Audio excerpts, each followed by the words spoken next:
Once again, good evening, everybody. Welcome to the Housing Commission's November 6th meeting, a regular Housing Commission meeting. This is a hybrid meeting with the Housing Commission members, city staff, and members of the public participating in the Oak conference room. Is that correct? We've been moved to Elm, so participating in the Elm conference room and via Zoom. Look at that. I will call the meeting to order at 6:33 p.m. And with that, I would like to introduce staff and Housing Commission members present.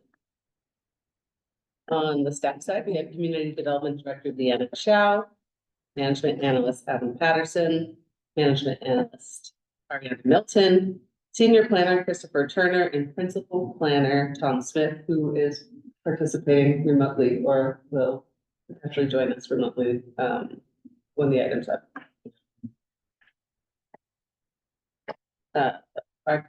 I'll do the commissioner roll call. We have Commissioner Bealey participating remotely, Commissioner H, myself, Chair Merriman, Commissioner Ona participating remotely, Commissioner Portillo, Commissioner Switzer, and Commissioner Trempa. And I would like to take just a quick minute to say hello and welcome our newest commissioner, and perhaps give you a moment to say a little something about yourself and acknowledge your efforts right here. Well, thank you. Let's see, I've been in Menlo Park a little shy of a year, so hoping to be more engaged in the community. That's a great opportunity to do so. Excited to see our community today. Welcome. Yeah. Welcome, and we'll get into it, and I'm glad to have you using your volunteer hours in service of our city. Okay. I believe we're here. Adam, would you please provide instructions to the Housing Commission and members of the public on how the meeting will proceed? Just want to note, Commissioner Bealey is participating using the traditional Brown Act. Oh, I see. Yeah, let it be noted that Commissioner Bealey is participating using the traditional Brown Act, and her address has been posted at her location in the agenda. Let it also be noted that Commissioner Onap is participating remotely using AB 2449. Thank you, Chairman. Members of the Housing Commission, welcome everyone to the November 6th regular meeting of the Housing Commission, and thank you for attending. Staff will engage cameras and microphones to make presentations and respond to the members of the commission. Members of the public who are in attendance and wish to provide public comment on tonight's agenda, the chair calls for public. Any item you wish to speak on, please engage the raise hand feature at the bottom of your screen. For those who are calling from a landline or cell phone, please press star 9. For those in person, please complete a speaker card to staff. That concludes the instructions, and I return the meeting to the chair. Thank you. We are at item C, public comment. Under public comment, the public may address the Housing Commission on any subject not listed on the agenda. Each speaker may address the Housing Commission once under public comment for a limit of 3 minutes. You are not required to provide your name or city of residence, but it is helpful. The Housing Commission cannot act on items not listed on the agenda, and therefore the Housing Commission cannot respond to non-agenda issues brought up under public comment other than to provide general information. Do we have any public comment? Time. We do not have any public.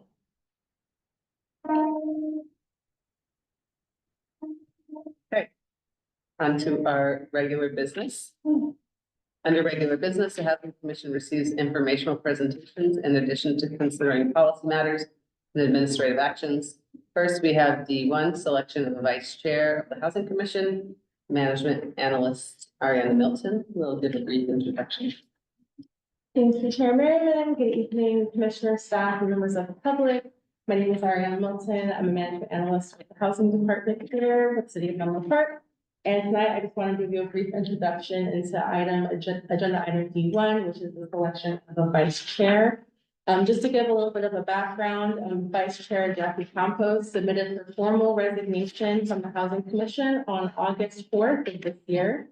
This has therefore created a vacancy in the current role of vice chair per city council policy CC 22 004. A new vice chair now must be selected from the remaining members of the housing commission. The commission should seek nominations for the position of vice chair to fulfill the remainder of the term through April 2025. Whoever is selected will need to serve in that capacity until May of 2025, when a new chair and a new vice chair are going to be selected. Thank you. I will now return the meeting to the chair. This item is now open to public comment.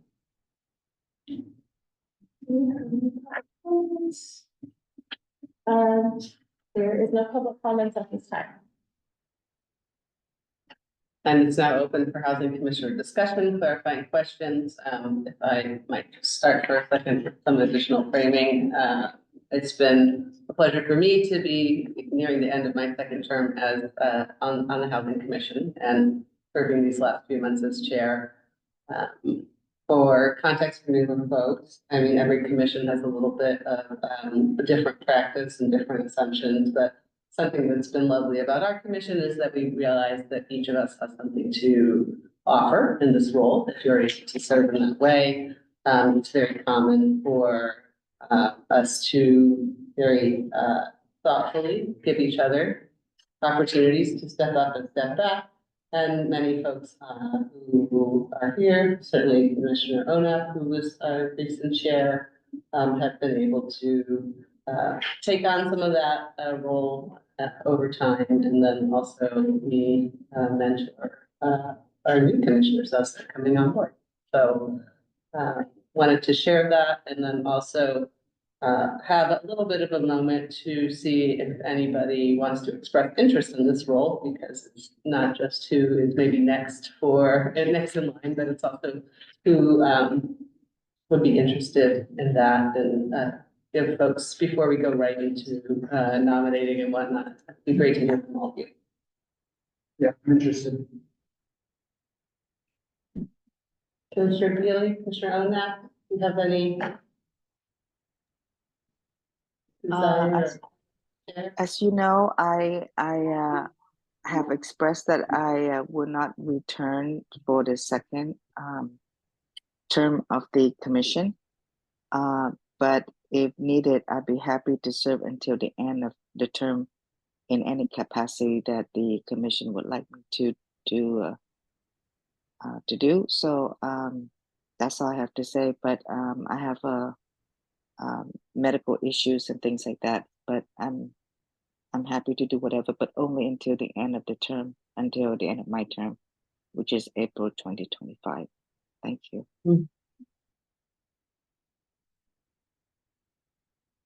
I will be moving, so I'm not going to serve the next term. And I echo Commissioner Ornat says that I think Adrian is interested in, there is a tradition that the person who's a vice chair sometimes serves as the chair afterwards. So.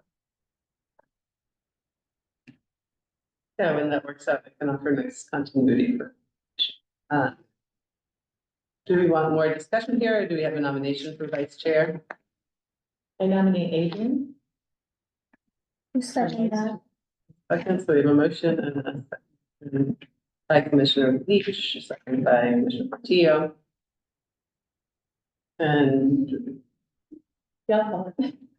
All right, so we have a motion by Commissioner Leach, seconded by Commissioner Portillo for the nomination of Commissioner Trumpont, Vice Chair of the Housing Commission. I will now do a roll call vote. Commissioner Bealy? Aye. Commissioner Leach? Aye. Chair Merriman? Yes. Commissioner Onak? Aye. Commissioner Portillo? Yes. Commissioner Sucre? Yes. And then Commissioner Trump. Yes. Perfect. The motion passes. Congratulations. Congratulations. thank you. Look forward to working with you. Now, on to D2, we shall approve the Housing Commission meeting from meeting minutes from our September meeting. This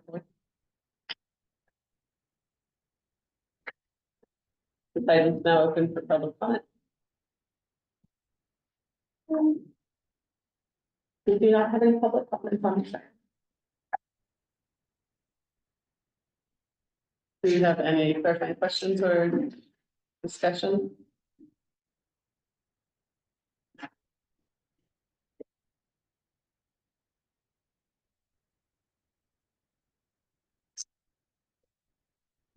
Are we waiting for a motion? If you, I had asked if there's any questions or discussion. Give folks a minute. Seeing none, do you have a motion? I move to approve that, housing commission meeting from, September 4th. And do we have a second? I second that. Okay, so we have a motion by Commissioner Leach and a second by Commissioner Portillo to approve the Housing Commission meeting minutes for September 4th. I will now do a roll call vote. Commissioner Bailey? Aye. Commissioner Leach? Aye. Chair Merriman? Yeah. Commissioner O'Neill? Aye. Commissioner Portillo? Yes. Commissioner Fitzer? I'm staying since I was in attendance. And Commissioner Trump? Yeah. The motion passes, Commissioner Switzer abstaining.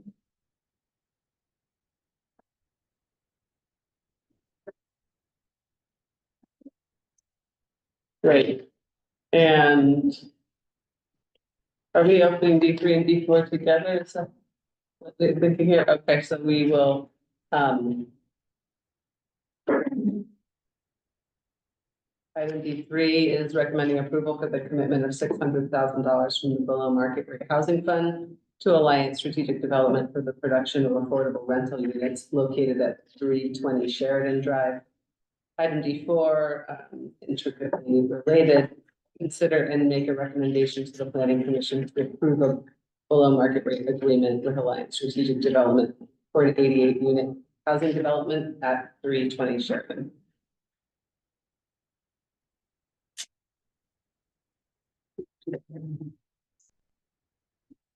Item D3 and 4 are now open for public comment. I believe the staff and the applicant are doing the presentations. Oh, I see that now. Thank you.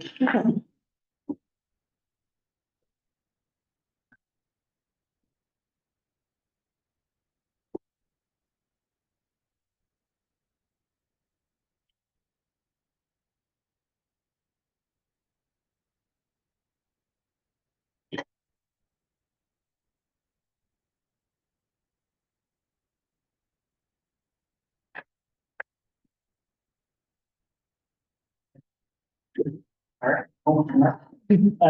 So good evening, commissioners, senior planner, Chris Turner. Patterson, now we'll be discussing the, draft DMAR agreement and notice of availability requests. Mind speaking up a little bit more? For the proposed projects at 320 Sheridan.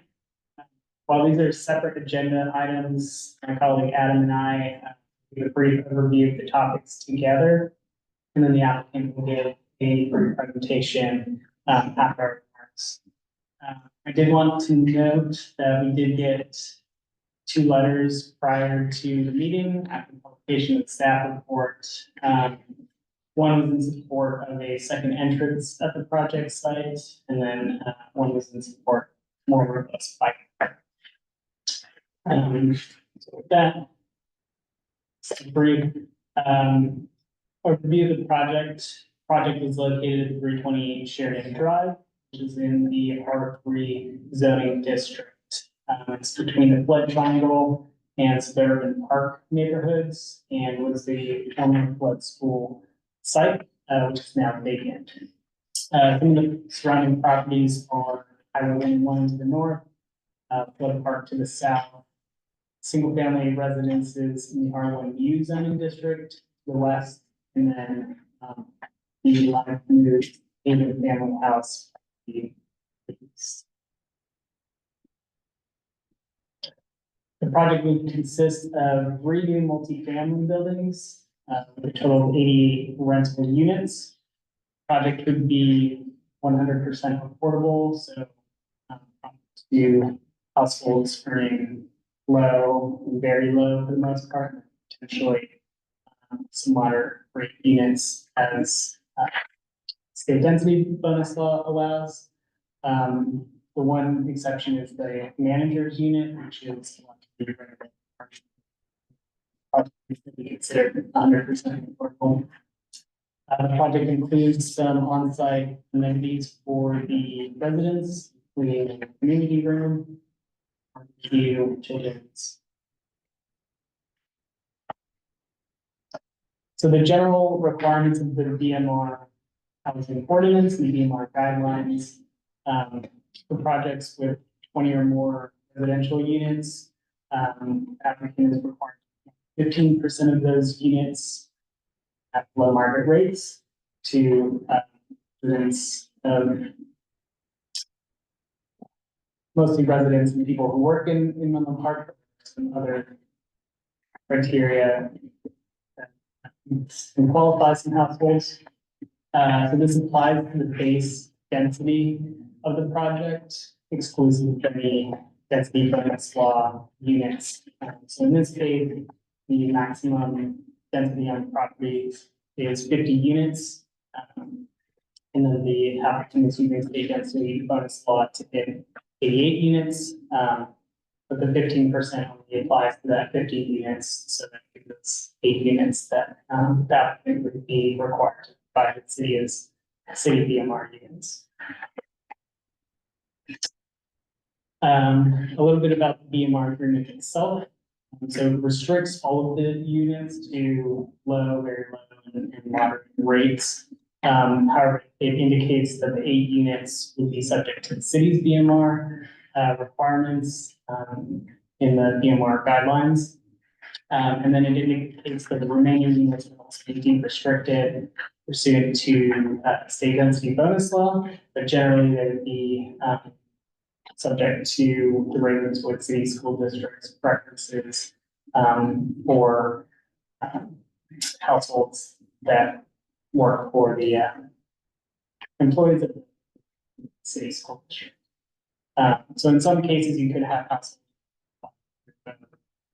Ravenswood City criteria, city school district criteria, and our city's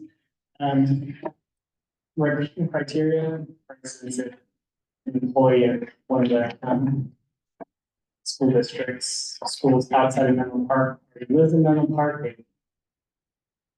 it's one of the BMR units in the city's so as far as staff's recommendation, we recommend that the Housing Commission recommend Planning Commission that they approve the BMR. And with that, I'll pass it to Adam to talk about it. So before you start, maybe we just want to switch seats out here. It's challenging to hear the audio and the online, so maybe if you sit here. Okay.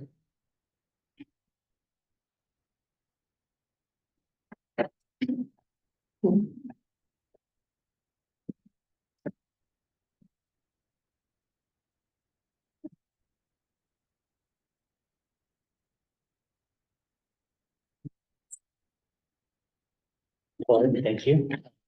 So to talk a little about the notice of funding availability application submitted by the applicant, in April 2024, city received a notice of funding availability application from Alliance Street Development for approximately $2.9 million to support this project.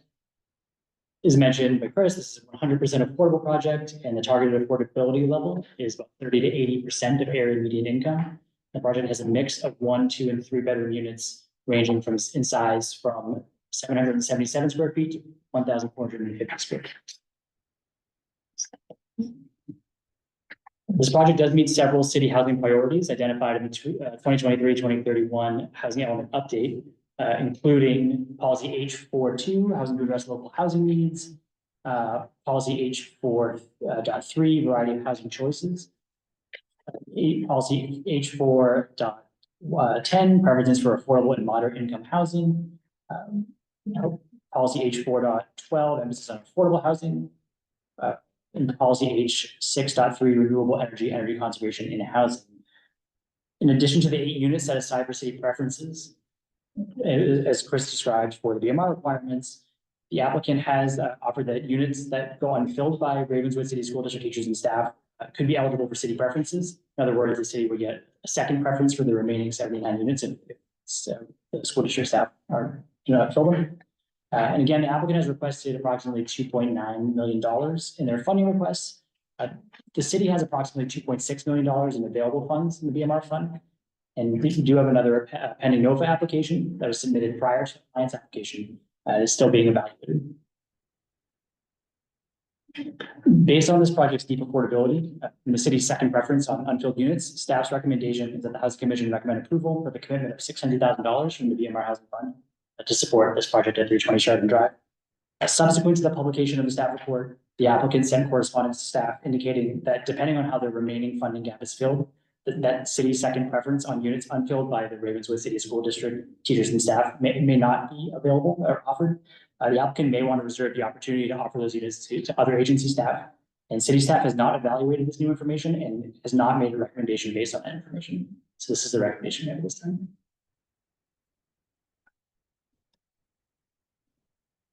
Thank you. All right, thank you very much for the presentation and for the staff. We're now open for public comment. Oh, actually, we're gonna do it. I'm not getting it right today. Pardon me. It's been a couple of days. Beneficial, to be a little bit bad in the speaker. Yeah.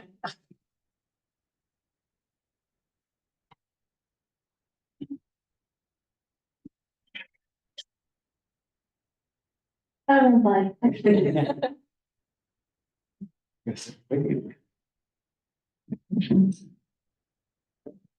Well, thank you for having us back here.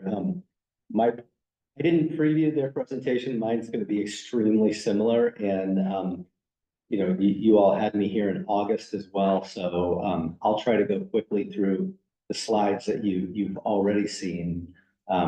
So I'm Steve Spielberg with Alliant Communities. We've actually shifted our name, even though the application says Alliant Strategic Development, we're now Alliant Communities. We'll go fairly quickly through the slides, but we're an affordable housing developer. We also do workforce and mixed income. I specifically focus on 100% affordable tax credit development. I joined Alliant in January after spending the previous 8 years with a large nonprofit developer, EAH Housing. So we already saw, I'm going to flip through a few things just, but to give you context, here's where the site is. And as you heard, the site is currently owned by the Ravenswood City School District. It's formerly a school that closed in 2011. The district evaluated multiple options, and I listed several of them. And something I learned recently is I believe several of these uses are actually by right to a district developing on their own land, but rather than just take advantage of, we decided to do a bus yard here. They decided that they would do an RFP and select a developer to do 100% affordable housing, which fulfilled many of their goals, helping out with the regional housing crisis, generating revenue for the school district, and providing housing for their own teachers and staff. And in 2011, we were selected to be that developer. So again, I'll just go briefly through. When I joined the organization, we had been developing plans, and when I joined, we switched architects and switched the plan a little bit. And so we moved from 4 stories to 3 stories and broke it up into 3 separate buildings, really tried to make it as compatible as we could with the neighborhood. And we'll go quickly through here, but I have just a few other slides. It's three buildings, so each of them have a slightly different elevation that we think blends in nicely. And here's a high-level site plan, just so you could see kind of how the buildings are situated within the neighborhood too. And this one you saw in the other presentation, but essentially the project was originally intended for Ravenswood City teachers and staff with 88 units. It's affordable housing for families, which in the tax credit world is a specific definition that we have at least 25% of the units as 3 bedrooms, at least 25% as 2 bedrooms, for a total of 88 units. Our mix is going to be between 30 to 80% of AMI. And I really have tried not to get more specific than that because we're not 100% sure right now if we're going to go 4% tax credits or 9% tax credits, whatever. I want to have the ability to really put forth the most competitive application I can. As it stands now, I was projecting that we'd have an average AMI of 50% for the whole project, with approximately half of the units as extremely low and approximately half of them at 60 to 80%. But we may mix it up, have a broader mix. It's really about just being competitive, because if we don't have enough funding or we don't qualify for the funding we want, we don't move forward at all. So with that kind of as the background, that leads us to the two things that we're here for today, our financial request and the BMR agreement. So I already mentioned this is intended to be a project that will be competitive for federal and state tax credits, and state tax credits are extremely competitive right now. And just as kind of the history, we originally applied for 2.9 million to fill the funding gap, which would allow us to apply for tax credits. That was back in April. Essentially, I was kind of informally told that that was very unlikely to happen. And one of the reasons was because all of the units were set aside for Ravenswood City teachers and staff, and not the BMR units.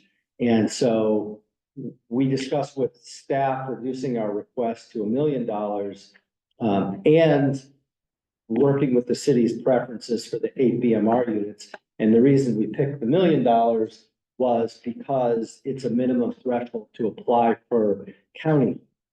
And so we were thinking, well, if we can't get the whole gap funded by the city, then we'll go to the county. But for whatever reason, the county has this threshold that you have to have $1 million of money walking into the door for their application. And then really within the last couple of weeks, we came to learn that the city only has approximately 600 for us. But for this other project, whatever happens with that. So this part, clearly, but I took a little snippet from the city's website about what the BMR program is for, which really is creating more affordability in Menlo Park. Our project, whether or not we do 15% specifically for the city, we're 100% affordable. So I think we're really meeting the intent anyway. My feeling in reading this anyway was this was really for market rate developers to make sure they're doing their share. But with that as background, we do have ground lease with Ravenswood City School District. And I'm pointing because Will from the district is back here if there are questions, and our land use attorney is sitting behind me too if there's any questions for her too. But our lease with the school district said that all of the units were going to be for teachers and staff. And we originally were going to use AB 2295, which is a state assembly bill that permits 100% teacher housing. And this was kind of irrespective of the BMR requirements and guidelines. But as we went through it, we realized that it was really lots of red lines to the original BMR agreement. And as we move forward and we kind of begun to understand that we weren't going to be recommended for funding unless we included some live work preference units for the city of Menlo Park. I discussed with my city, Ravenswood city partner behind me, and he agreed that the district would be amenable to giving up some of their preference if it could further the project actually getting funded and becoming a reality. And so, that was really intended to be $1 million of city money for the 8 units. Now it's a little bit different story, but that's kind of how we got to where we are. And then what was mentioned at the end of the city presentation was we had a call really Friday, just a few days ago, where I had said, well, I don't see any reason why we wouldn't be willing to give the city a preference on any units that the district couldn't fill. And then subsequently, after hanging up the phone, I realized that since there will still be a large funding gap, we might go to another funding source that would say, if you're taking our money, we want the preference. And so, I really don't have a strong opinion on it. I'd be happy to have, as inclusive as possible, as many people that live or work in Menlo Park as possible, but I didn't want that to be written into the agreement. Not very traditional and affordable housing, but one of our ideas was actually to go to other districts and kind of with our hat out, fundraise and say, if you want to contribute to our project, then you could share in, other teachers and staff from other local districts. So moving along here, this is our timeline. I was here in August as an informational presentation, and tonight you have the BMR and funding request in front of you. We're expecting right now to be in front of Planning Commission in very early December. That's for our entitlement, of which the BMR agreement is part of. We're hoping that passes and we'll be entitled. And then I threw on here, hopefully return, if I don't know enough about the other project to say anything about it, but if it, for whatever reason, does not get the funding that it applied for before we did, I'd love to be able to come back and hopefully fill that funding gap. And then bring that to a January city council meeting. The tax credit committee has not yet published their calendar for next year, but chances are there'll be an opportunity to apply in April if we have all of our other funding together. And if that works out, we would get a funding award in August and start construction a year from February. I think that's all of my slides. So thank you for listening and considering both requests. I'm here for any question.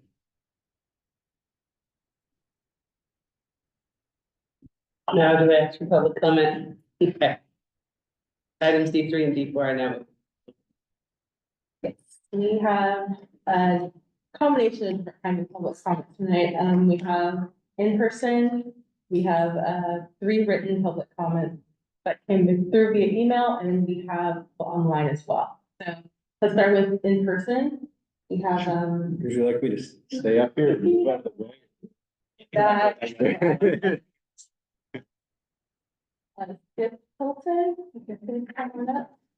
And Actually, you need to check. yeah, Thanks. This is the mic here.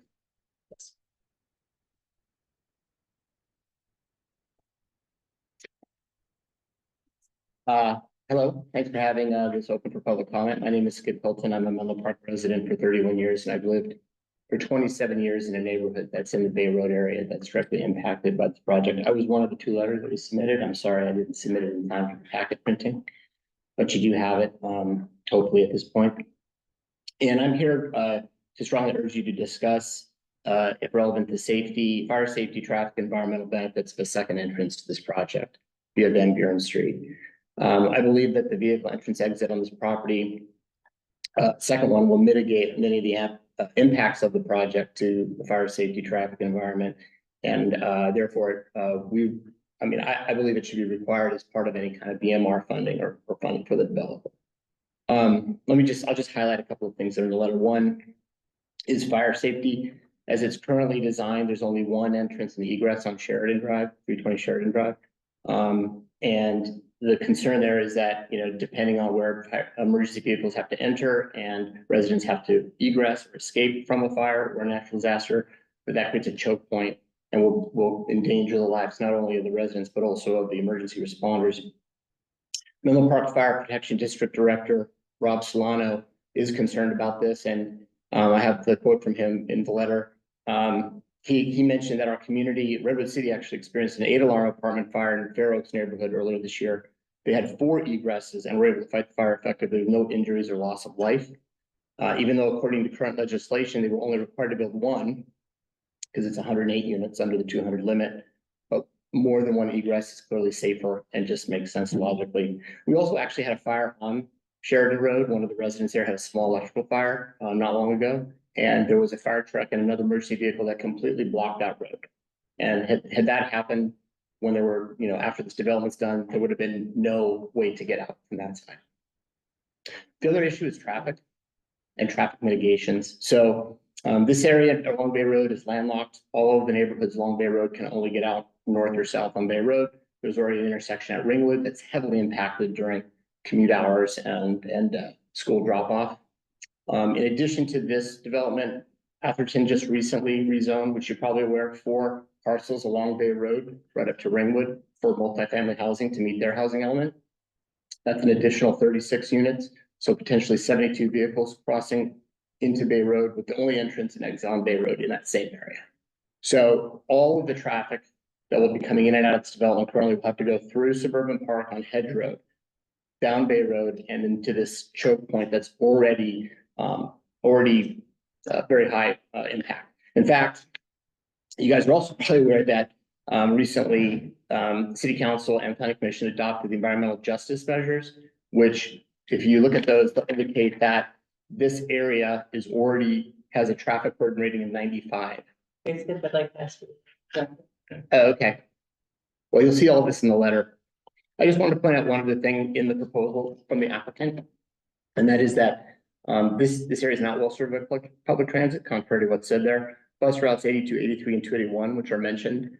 2 of those, 82 and 83, are only for students going to Hillview and to Encinal, and not publicly available. And 281 is actually in the Bellhaven neighborhood across 101. Thank you, sir. Okay. By the way, I don't know if this is even in your purview, so I'd love it if in your discussion you can indicate if it is or isn't, and if not, whose it is. Mhm. Thanks. Thank you. Thank you. Thank you.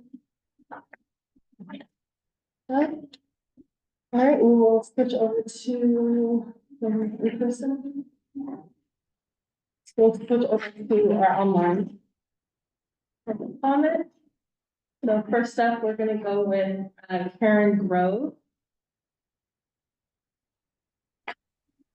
Okay, Karen, Hi. go ahead. Hi, so I'm just here to express my support for the project and to ask the commission to recommend that we be as flexible as we possibly can be to make this project a success and as strong a success as it can be. And in terms of asking for the 8 units to be given a BMR preference for Menlo Park Live Work, et cetera, I understand that if we're putting money in, we would want to benefit, but I don't think the BMR preferences are necessary for us to have a benefit from this project, because I think I remember that 1/3 of the students in the Ravenswood district live in Menlo Park. So providing affordable housing in the community in which they work to the teachers and staff who care for Menlo Park's children is a benefit to Menlo Park. So if the BMR preference for Menlo Park Live Work is a complicating factor for getting financing, I would suggest that it be waivable so that the project can move forward. And that's it. Thanks. Thank you for your comments. Next is going to be Roth Silverstein. Go ahead, Roth. Hi, Housing Commission. I sent an email yesterday that I hope was received, but for a recap and for anyone in the room. First, I want to express that I'm a super strong proponent of this project. I'm really glad it's happening. I'm excited to see more housing. I'm excited to see housing for teachers, and I'm very supportive of the BMR element of it. I do want to call attention to a glaring concern about the project as it currently stands, which I believe would be easily remediable, which is bike parking. So currently our R3 zoning ordinance requires that we provide long-term bike parking for residents. As I understand it, the current plan is to have people who live on the 3rd floor of their building without an elevator to park their bike on their patio. And I just don't think, A, that is actually a bike parking spot, nor do I think it's sufficient. And most importantly, I'm just worried about the signaling it sends of actually supporting bike parking. I think there are plenty of things that we can do to actually have a proper storage facility on the site that allows people to properly store their bike, their cargo bike, their e-bikes, their kids' bikes, or anything there. I know that this project wants to support biking in our community. I know that there are a lot of traffic concerns, as we just heard, about ingress and egress. And if the entire project is going to provide 0 bike parking other than patios for the residents, that concerns me. And I think we should make sure that we can do something about it. Thank you. Great, thank you for your comment. Next is going to be Adina Levin. Levine, sorry if I pronounced your name incorrectly. Levine. Yes, that was good. The first time, Adina Levin, Menlo Park resident, and very much in support of this project, with some comments along the lines of several of the previous speakers. Providing affordable housing for teachers and school workers is very much a benefit to our city and community, with kids from our community going to the school, being served by the workers that are the primary people for whom this affordable housing is being offered. And so having that's already baked in. So I wouldn't, I think that any more conditions is too much, and it's already a benefit to the city. With regard to the transportation and the bike parking in particular, I very much agree with that comment. And particularly nowadays, a lot of people are getting e-bikes. The bike commute to the local schools is not that far, and there's a bike ped bridge nearby, but you can't really schlep an e-bike upstairs onto a patio, and that is just not a reasonable thing to expect. And having bike parking is a very reasonable thing that many cities have policies for, and is a good thing, and is very practical and helpful to have to help reduce the traffic. They're already, just anecdotally, I know several people in our community who are teachers and commute via e-bike. It is a thing, it is realistic, it is practical, and please provide the parking, including bike parking, that accommodate e-bikes. And then lastly, in terms of being served by buses, while today does not have the, appropriate sort of transit service. There is transit service. And so the reaction that would make sense would be as the building is built, to adapt the kind of transit service to the area so that it is something that can, take people, to and from jobs and stores and parks and so on, rather than saying, well, because it's not exactly the right kind of bus, then the right kind of bus will never happen. We can, work on and advocate to get the right kind of buses to serve the community. Thank you. Thank you for your comments. And then at this time, there aren't any other online public commenters. So I'm going to switch over to the written public comments that came in via email. What I'm going to do is I'm just going to display them and then like keep them up. So.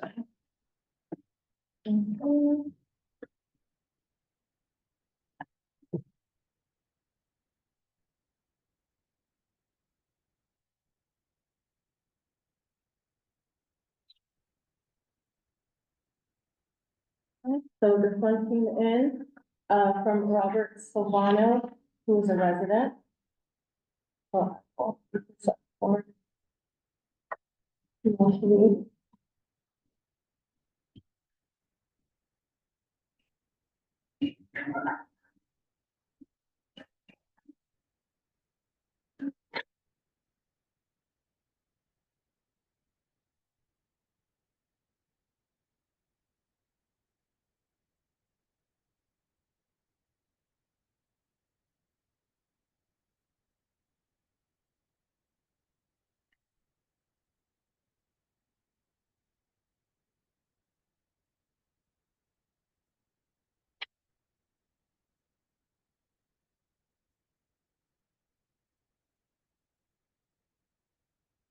So probably important to note that this city employee who also happens to be a resident and is setting this in personal capacity. Am I getting this?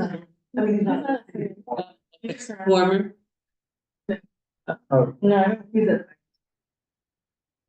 He's director of the park district. Okay. Thank you. What's that? He's been on. Okay, so we'll switch over. I guess what I'm saying is this is identified as a resident. There's more than one. Yeah. Individual. Community. He's also a resident. I Thank think you. that's what he meant, is it is resident.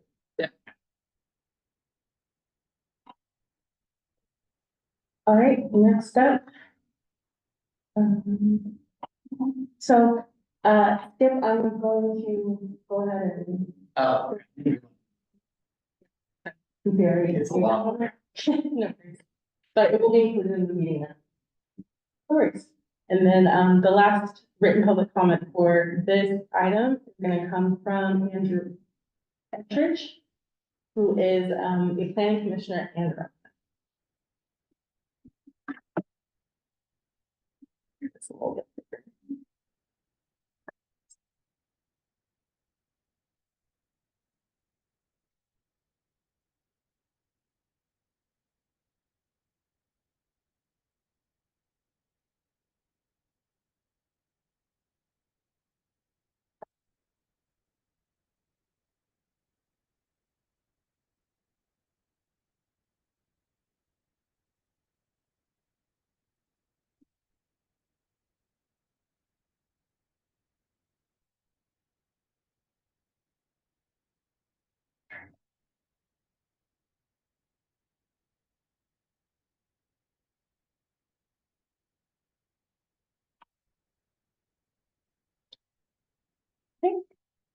And I will go ahead and conclude that.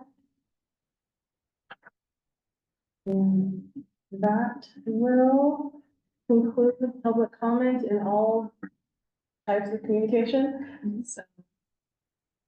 Back to the chair. Thank you. Thanks everybody for the comments and presentations. Our item D3 and D4 are now open for Housing Commissioner clarifying questions and discussion. And would ask if anyone would like to volunteer. We've heard a lot about the second, having a second egress. Is that a possibility? Is that within our purview? Is that more of a planning commission thing? Yeah, I would love, if we could ask to frame this a little bit, given that the scope of this commission, to my understanding, does not have a direct impact, direct line of Yeah. influence here. So perhaps you can help understand, what would be appropriate to structure our time and really the matters at hand that are agendized for us. Right, yeah, excellent question. So, second egress point really has to do with more of the design characteristics of itself. That is more within the planning commission's purview. Also not really something that is agendized here. So the housing commission's purview really is the BMR agreement. Okay. And the NOFA. But there definitely will be that chance to discuss the egress and commission. Yeah, I wondered about that. And the bike, similar with the bike parking, it's not heard.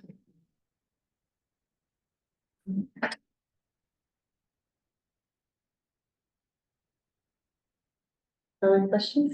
Yeah, I actually have a question. So I'm kind of not understanding exactly how. I understand the Ravenswood is giving 8 units to Menlo Park. How are we gonna choose those 8 units or application or, how are you guys going to be doing that selection? Or, This may also be a good question to ask the city in terms of, approach to the resident selection criteria and what's the public benefit, if you could articulate that for Commissioner.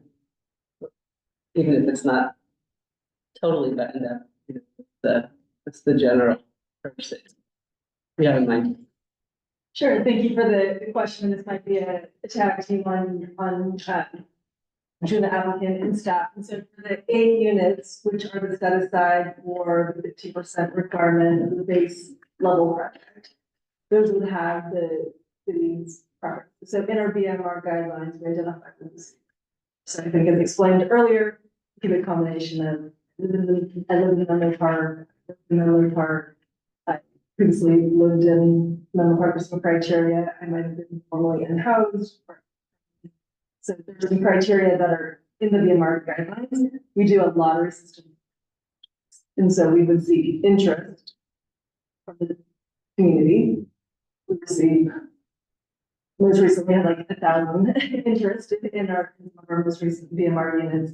And then we conduct a lottery with those that have any of the criteria meeting the preferences, rights, all treated equally. So if you meet any criteria, you would have. how is that like put out to the public? Because maybe I missed it. Is it via mail? Is it site? And how are you guys, communicating this to people of different languages, maybe? Yeah, and that is something that we're trying to work on as part of our housing element. We are trying to do broader, in different languages. And so I think traditionally we have on our, just probably, kind of the most consistent where we update what our opportunities are. We have it through our we have digest items. Sometimes we do ads. Most recently we did ads at like the different center. So we BMR opportunity coming up, sign up here. But there's other suggestions here from this commission, because I know that's on their work plan and making sure that we have improved outreach and engagement. We're happy to.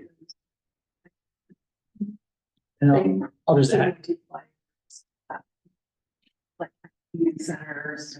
and we do have an interest list form on the website that folks can fill out. And we send, when those opportunities do become available, we'll send email blasts directly to those folks. Interesting. Okay. I wonder if the applicant can also speak to the management role in this, because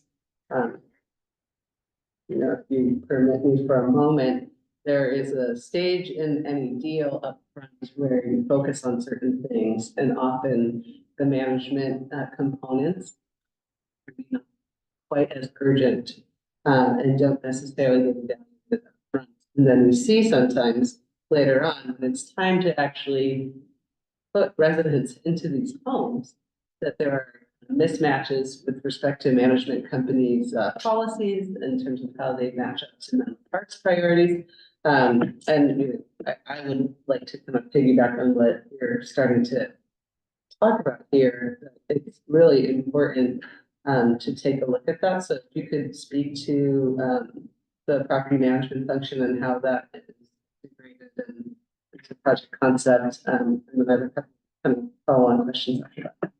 Well, you're not thinking about it.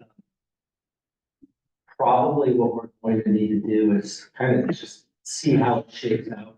I mean, if it's 8 units that are BMR, if the other 79 are district, but then, you know, typically we don't, Alliance is not manage the property ourselves. Management company that's special in affordable housing in the area, and they will have wait lists. When I work in other cities that have city residents, the property management company will work along with the city to make sure that they're filling units that they should. One of the reasons that management company that specializes in housing is because there's always multiple things layered on each other between the incomes, how you have to fill the units and annual certifications and things like that. Whoever it is will be well versed in making sure the units are filled.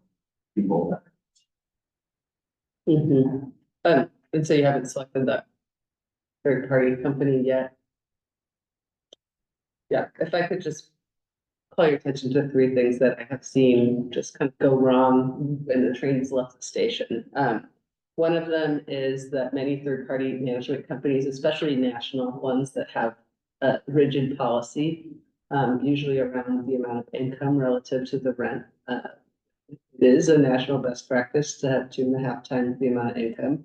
And in Silicon Valley, that you really stretch up against, that there are a lot of folks here that, you know, may be a perfect fit for these homes, but may only have twice the amount of income. And so in some areas, in some neighborhoods in particular, because of the Ravenswood district and who we were trying to serve, it would be, you know, great, and I will try to highlight this in our comments, to have a little bit of research around that, because you can end up really missing the market and the project concept of who you're trying to serve really right off the bat. And, you know, later on, it's a third-party manager and they say, well, this is our policy, too bad. But I think that's a regrettable outcome, and we've seen it happen a few times before. So it would be great if, as a follow-up, we could understand more about that, given how closely it intersects to really this BMR agreement really working.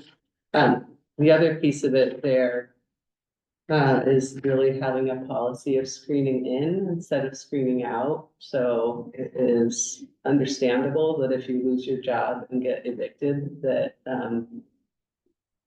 you know, you didn't have money to pay your rent, that you may be walking around with that ding on your record. And if you're now employed, it stands to reason that you that shouldn't follow you around forever.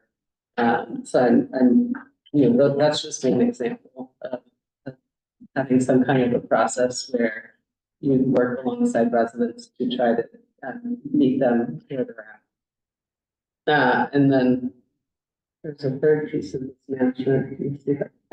But this isn't so much management, but this is when it's actually time to set your rents.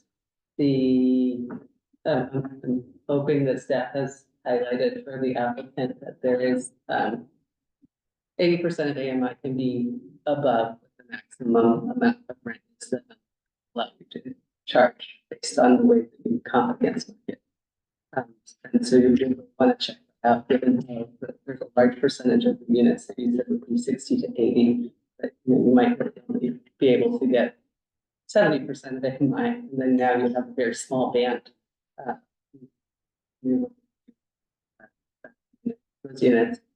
So you could just make sure that that's eyes wide open.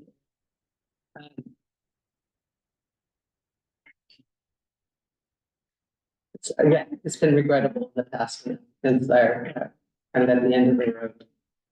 And I'm aware of that particular part of the constraints can constrain your income.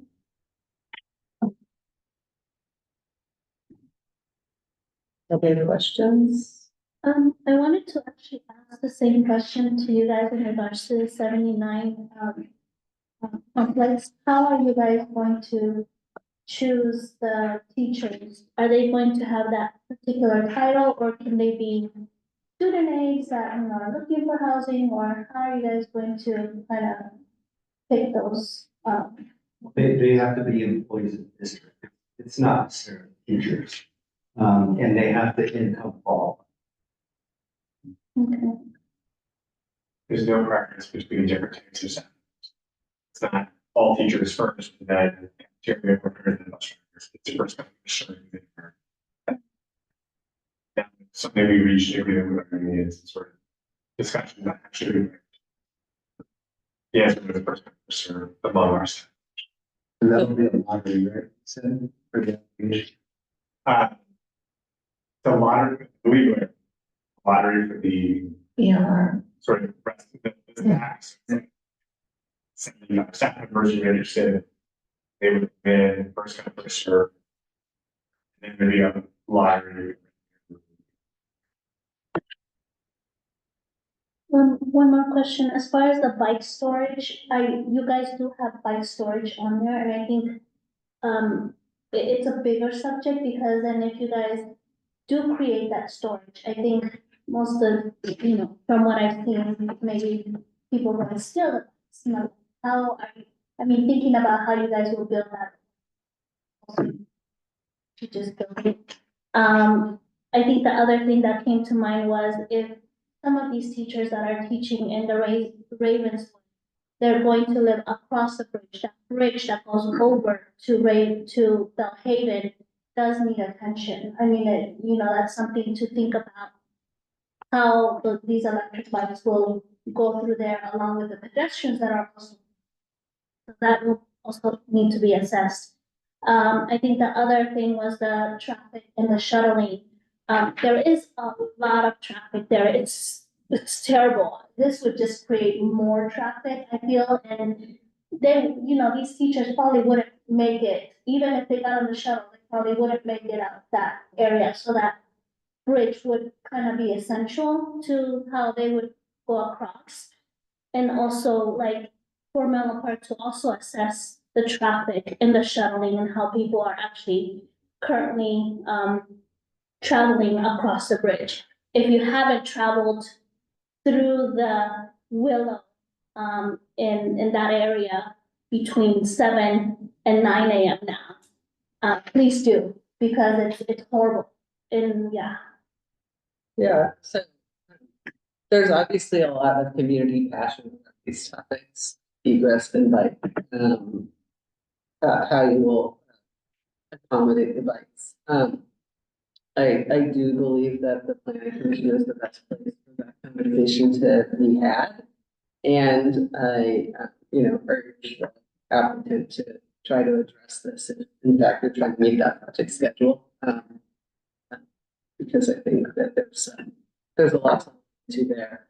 And hopefully the public ends up being embraced and can improve the project. Your neighbors and your neighborhood experts, and the design and improvement is definitely something that helps build the community support. So I'm hoping our commission can kind of leave it at that. So we can make sure that. making one last comment. Yeah. I read this project, and it's excellent. But I do want to add that we should, we in Menlo Park should support it and actually give you more money so that you don't have to go out somewhere else. And then, you know, make the 8 units more units to expand the project more, but you know, that's just my opinion. Mhm. Wasn't offered to me, but close, it doesn't. Yeah. Okay, other comments? No, we haven't heard from everyone. Application, if you are satisfied. Yes, Commissioner Ona. So I fully support the Sheridan project. However, I believe that perhaps those folks should go back and revisit the bike parking issue. I think that would be beneficial um, to the community and also to the residents of that project. Thank you. Procedurally, can staff remind us of where this project moves through time and space and other commissions? Sure. So this is, sort of the first stop. We get a recommendation here. Project would then go to planning commission. Planning commission would be the deciding body on this. So they would have purview over the use of permanent architectural control, EMR agreement. And they would, decide on the project. From there, the project could be appealed to the city council. If it's not appealed in the 15-day appeal period, it's active, approved, applicant can move forward with.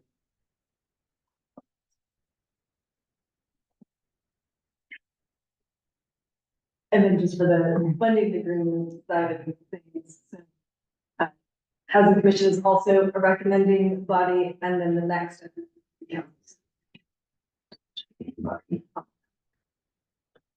And will that happen after a planning commission action or concurrent? It's preceded too, they don't.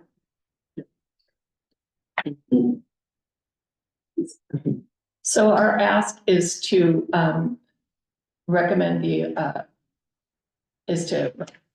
recommend the approval of the 600,000. Yep. And it was to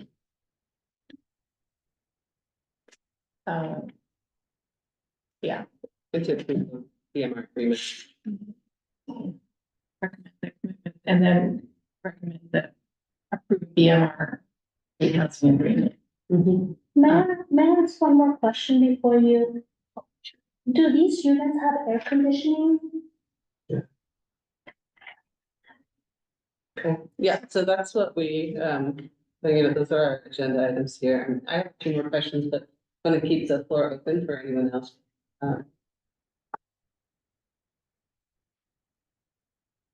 I'll just speak briefly. I'll echo Commissioner Knapp's support.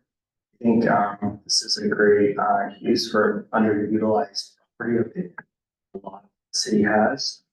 I also sympathize with the developer wanting to keeping their options flexible for funding opportunities and meeting the minimal requirements. Thank you.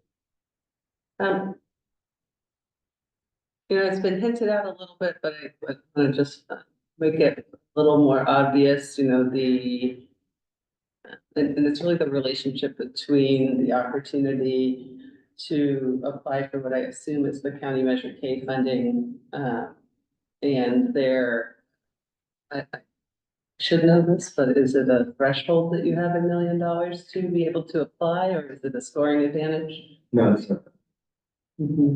And have you explored some creative ways to get to that extra $400,000? That was, not giving the rest of the preference away, because really the only strategy we had was if Will could be persuasive with other school districts that might want to contribute to the project.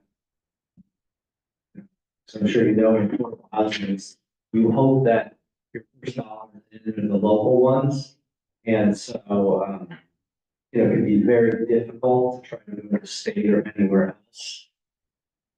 And currently, the project doesn't have anything triggering prevailing wage.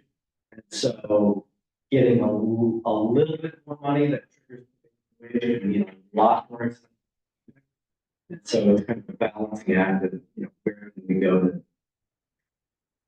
Well, so I noticed in the notebook submitted that one of the areas that was where the information was missing was really around the appraised value of the land.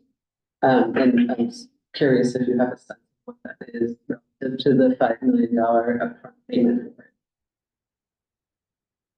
I don't, we haven't done an appraisal. It doesn't have an upfront capitalized payment. Then after the initial 15 years of the tax compliance period, it moves into a more of a real lease payment. So it'd be tough to figure out. Yeah, with, any amount of below market rate ground lease. And absolutely such that perhaps you can look at that for some sort of creative way to continue to keep moving forward. I'll say I specifically haven't, because that would be a possible prevailing wage thing. We've got land below market. I see. So if There's always more to know. the district was, maybe $1 million below market, prevailing wage hit could be, $10 million more. It needs to be.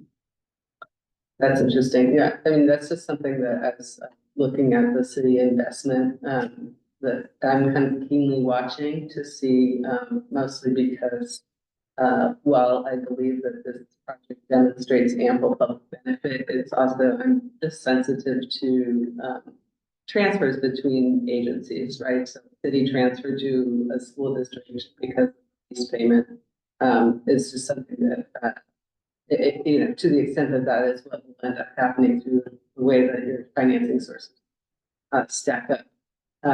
Just something that as I've been watching the project move forward, I've just been to try to understand it. What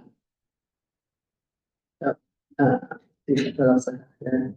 We talked a little bit procedurally.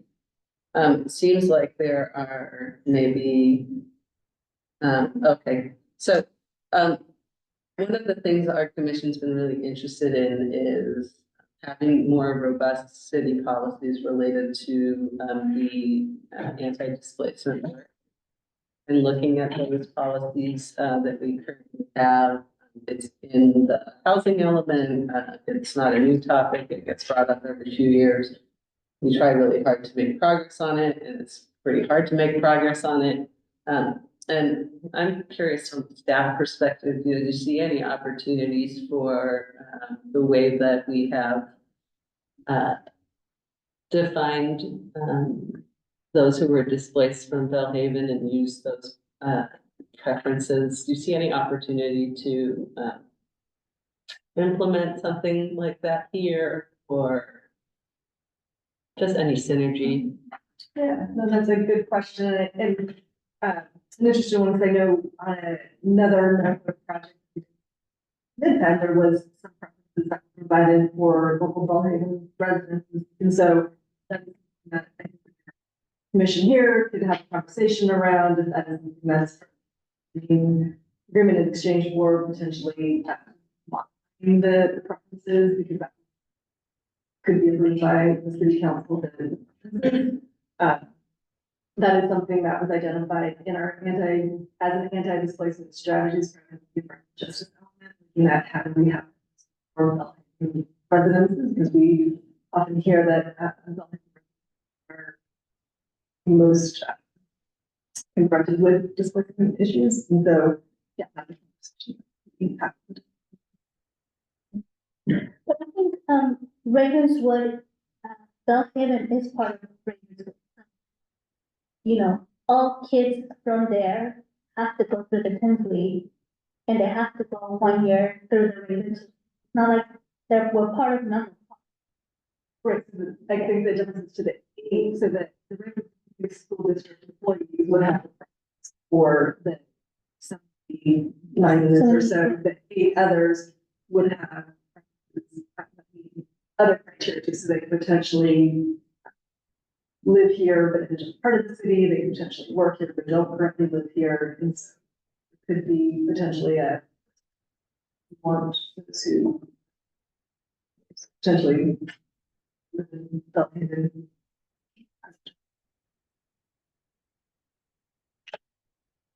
Mhm. Okay, seems like we have a little bit of a lull. Does that mean that we've gotten our questions answered? Anything else that we wanted to ask?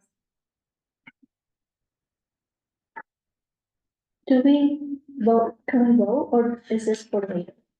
Well, I think we're getting our way to it.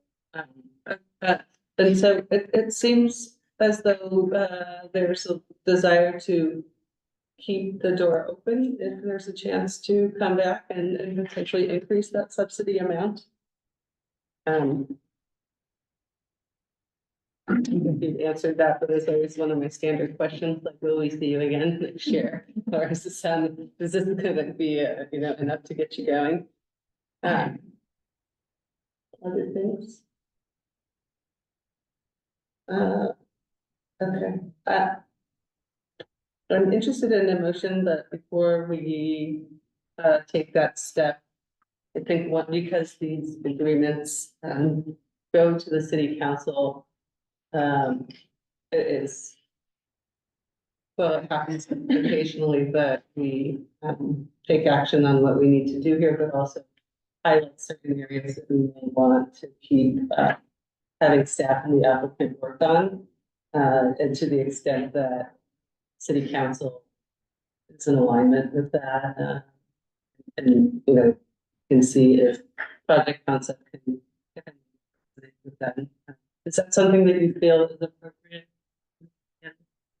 Could ask a few questions, we could highlight a few questions, move to approve and ask the city council to further explore X, Y, Z. Maybe could meet trying to synthesize some of the comments here and try to really make sure we move this forward. In a way that respects the very real timeframes of affordable housing, where you miss it by 2 days and your project stuck for a year. Also regrettable. So wanting to see, us stretch ourselves to respect the rhythm of the industry there, but also acknowledge that I think there's some things that, as we, as the project develops, could be enhanced so that sort of community. Well, with the questions that we were getting on the public comment are not really in our review. Is that, are you talking about that? The second egress and the bike parking? Yeah, I think the ones for me are really looking at how to, if it hasn't been highlighted to the applicant previously, that the anti-displacement work is important to us, and is there some maybe staff can help us identify if there's some ways to implement those policies that hopefully would be of consequence to the applicant, but it's really about expectation setting and gives us an opportunity to develop something that we're supposed to do in our housing elements. Tie that in. I know there's certain city council members that also are, this is a very important topic to them, so I think trying to get out in front of that to a certain extent as well. So I'm not sure what the wording of that is, but is, Would it be would we be doing, recommending D3 and D4 in a bundle or separately? Separately. Yeah, so tag on to, a recommendation, of 600 for the BMR housing fund, with a request that a special effort be made, to focus on anti-displacement or deference to people who have been displaced. yeah, I think that would be one way to do it. I think, also interested in staff's position here is the other item is the management considerations that I had brought up before, and it would be very helpful if the applicant can make representations about, but when they go to select a management company, they will be setting forth those city expectations, so that would be very helpful as well, so. The intuition is that maybe that's better on D4 than D3 to keep the loan clean, but then take the feedback on that.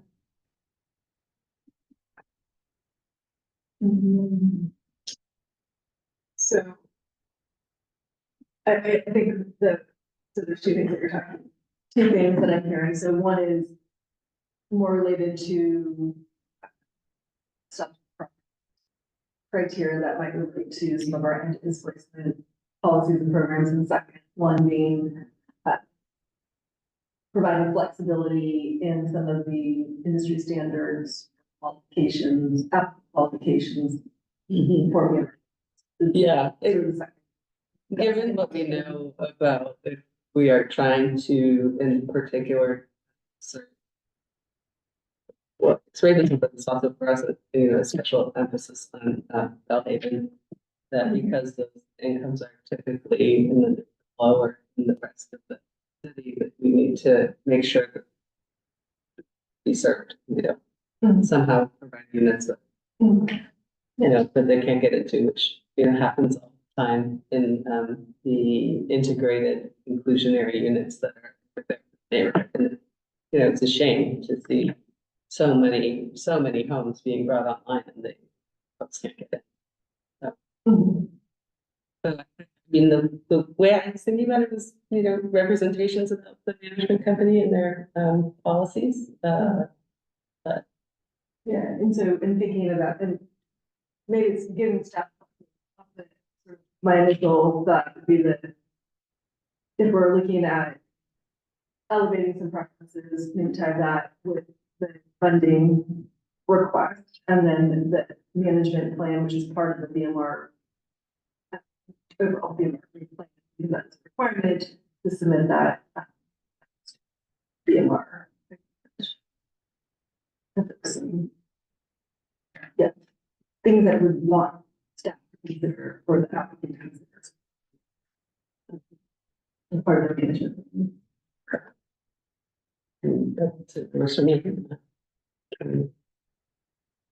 So are we saying that we would tie the requesting that we're saying we're requesting the developer to give consideration to the when they're hiring a management property manager that they look at displacement? Is that what we're giving that this part of what we're saying? Yeah.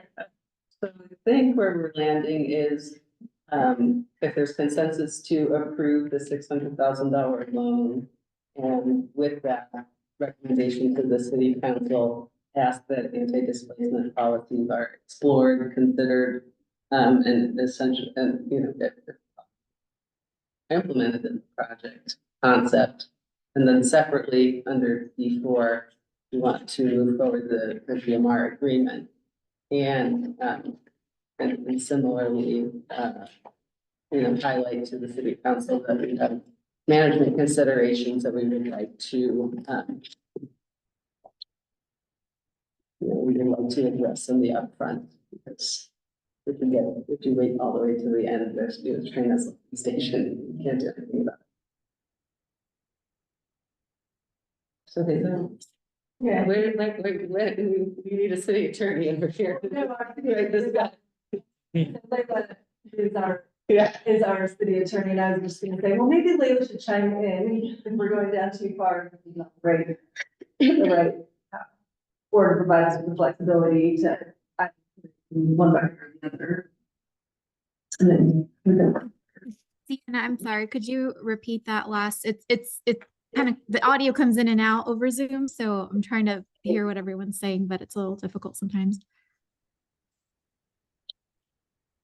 Layla, I was just asking if there was I think the question was, here are these two potential items that the the commission is asking staff to consider, the applicant to consider, and where would be the most appropriate place to house that request.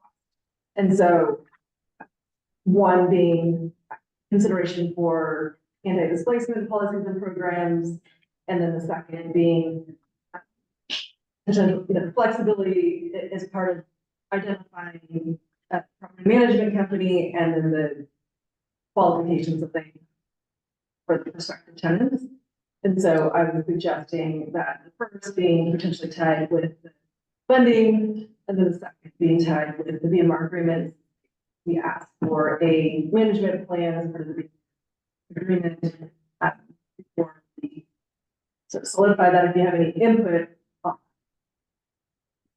Or Yeah, should we- that seems like a reasonable approach to it. I think, staff and the applicant can definitely have additional discussions on exactly how to best implement those explorations and discussions. But that seems like a logical place to start.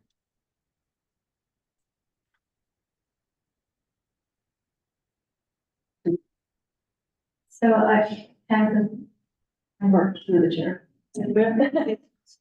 Yeah, so. Maybe just put them here so that we can make sure that Leila hears you. Thank you.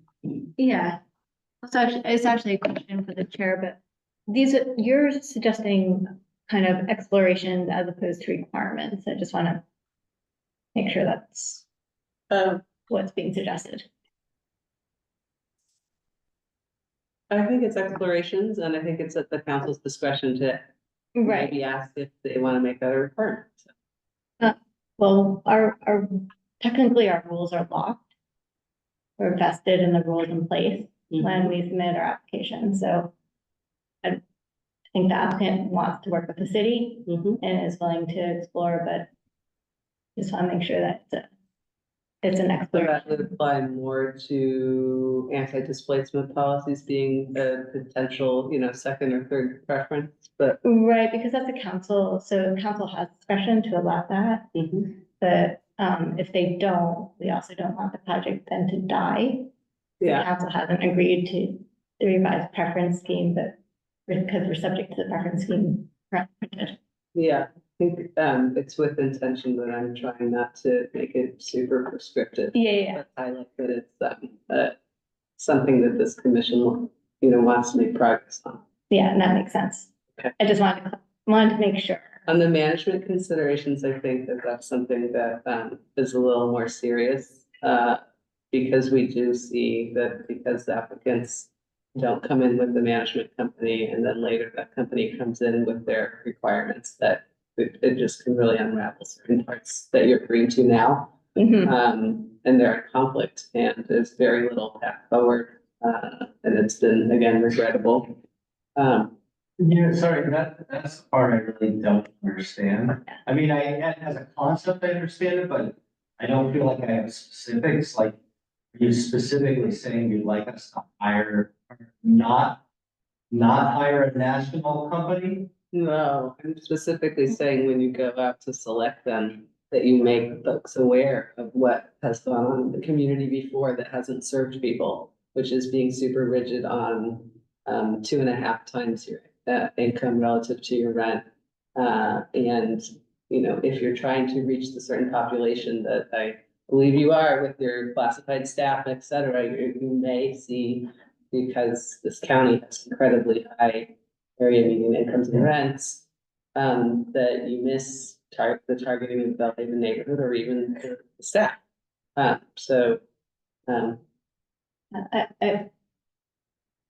think I understand that I think it also may be worthwhile for us to follow this staff. So if there's certain companies that you guys have had issues with, we get them from you. Companies versus criteria.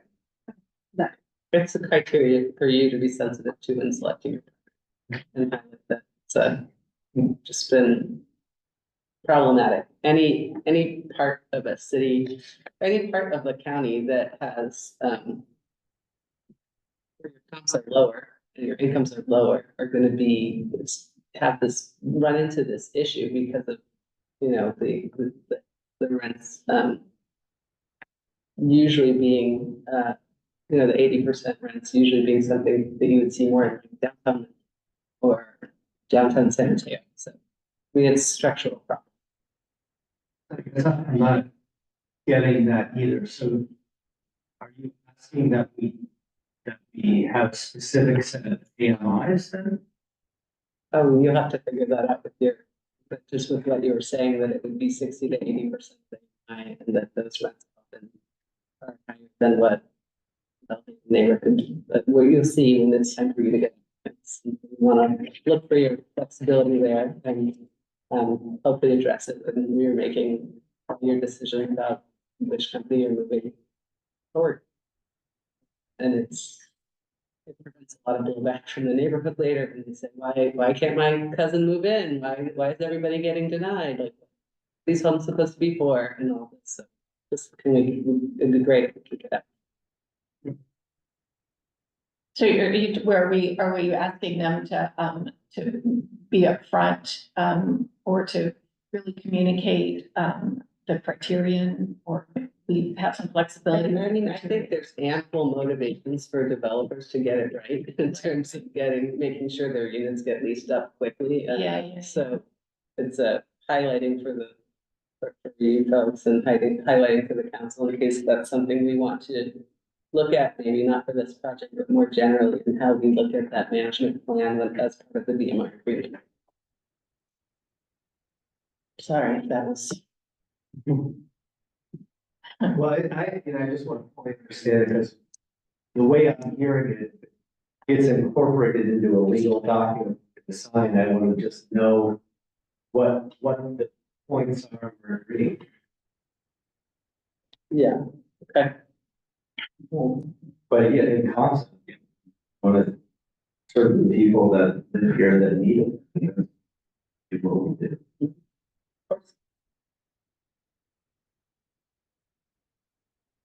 Okay, so I know I've now made perfectly impossible. Would actually make a motion. Okay, so are we attempting to formulate the language for our motion? Yeah. I mean, is that what Trying we to have, make it or simple, are we, right? or are we discussing still? Well. Folks, do you think we should try to get consensus on a path forward on the motion, or do folks still have more questions? I'm ready to move for a motion. Because you guys. Yeah. So the first one was the recommending the 600,000, and asking the city council to give preference or bear in mind people who have been displaced. Is that the language we're using for the first part? Explore opportunities to further our anti-displacement policies and housing goals and housing element. Does that work? Looking for you guys as well.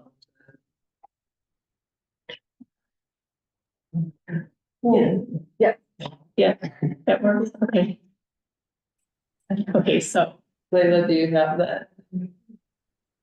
Yeah, I think I heard that. Okay.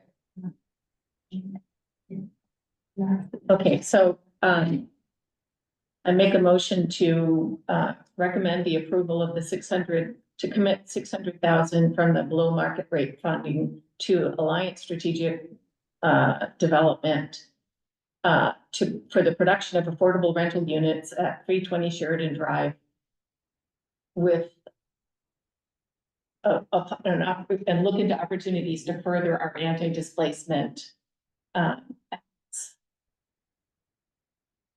Couldn't repeat that again if I tried. That was my motion. I tried to create one based on the conversation, so I kind of did my own due diligence and just said, recommend the approval for the commitment of 600,000 from the below market housing fund to Alliance Strategic Development for the production of affordable rental units located at 320 Sheridan with staff to focus on the exploration of preferences in reference to the city's anti-displacement strategy. This way we can kind of just work together to get you the information. Sounds Does that sound good? Okay, okay, works for me. Okay. Can we So get- moved. Can we get a clarification on the staff report with the preferences as the city's preferences as the second after the Redwood City School District, Redwood City School District for another. It's seeking more flexibility and we can get some clarification around that. I think the flex, Let's explore. yeah, just, Applicants. is it possible that some of the, employees, and staff of the Ravenswood School District are also displaced? You know, that they're not able to live in the area. So maybe two birds with one stone. Yeah. Yeah. So I think what we had started out was 8 specific units for the BMR preference, and then the other 79 are district. And initially, when nation, it said, if they didn't have 9 people that would fall back to BMR preference. And I said subsequently that I wanted to be able to offer if I find maybe other districts that contribute. So I think that's what Deanna was asking. Staff making the recommendation per, commission making the recommendation per what staff put forth, or really what I'm asking that we have the flexibility that it's really just the 8 BMR units with the live work. Through the chair, just to make matters even a little bit more complicated. It's a very crowded marriage for 3 parties. There's the city, the developer, and also the school district. So any of that fits would require amending the district's ground lease with it. So the district's ground lease states that all those units are going to the district. To allocate any units to the city developer. How the district really wants the district. It's the district's board amendment to a deal where the 8 units set aside. You know, that teachers and staff living in their community, many of our staff are people who historically haven't lived nearby, move further away.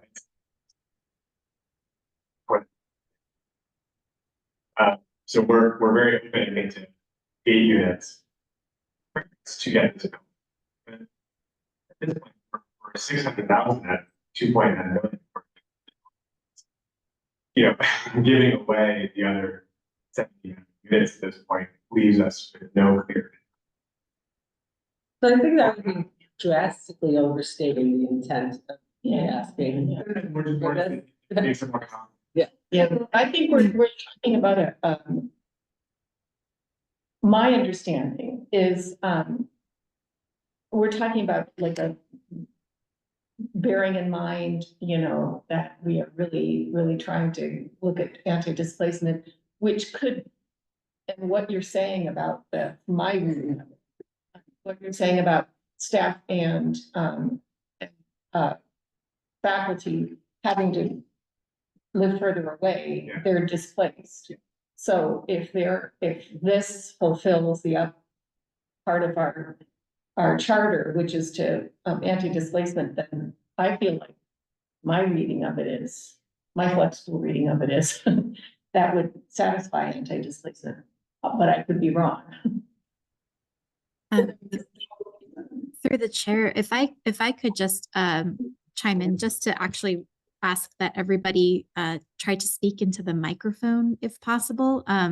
It's pretty difficult, especially from folks in the audience to hear unless you're like speaking into the mic. So just a request. Thank you. Oh, okay. So maybe I will go closer. Here.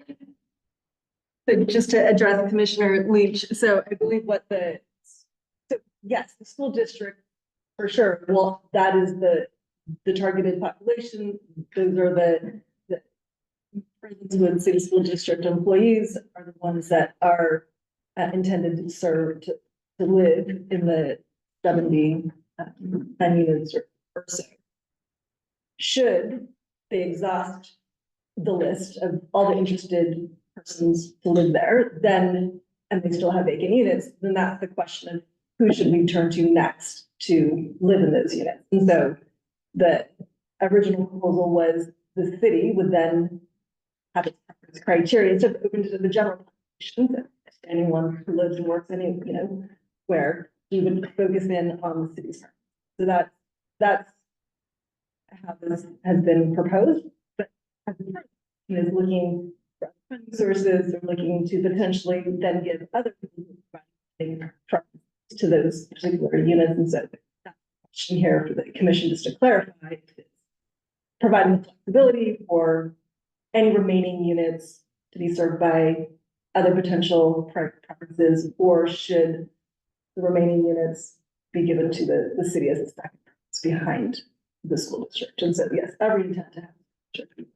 I mean, I think Stephen's point about needing to make sure that whoever may come in is significant. And that's flexibility that their net is very reasonable. Right. And would need to kind of supersede whatever thing that we're exploring here. Yes. Just trying to link up our anti-displacement goals. That is probably a tertiary goal, after making sure that whoever is coming in as a financial partner, that they have the flexibility to structure it so that it works. I like that. I mean, we should be flexible with them coming in. Absolutely, yeah. And I don't think this is your first rodeo, right? And we don't want to be so prescriptive that it never gets off the ground. You have just to get come back. hamstrung. You have to come back, change some little thing before. What's that? Sometimes agreements are very prescriptive and you have to change them a little. You have to see them again. Yes. Hopefully you see me again. Yes. For more meetings. Yeah. You have your number here, right?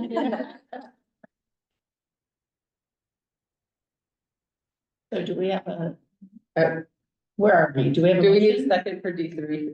Do we have a motion? We had, Ariana. I so moved. Yeah. What? So do we need a second? Oh, through the chair, if I could just, again, request, if possible, just a restatement of the motion, just because there's been some just additional discussion then, so just for clarity. Sure. Okay. So, what I came up with was, recommend approval for the commitment of $600,000 from the below market rate housing fund to Alliance Strategic Development for the production of affordable rental units located at 320 Sheridan Drive with staff to, focus on exploration of preferences in reference to the city's anti-displacement strategy.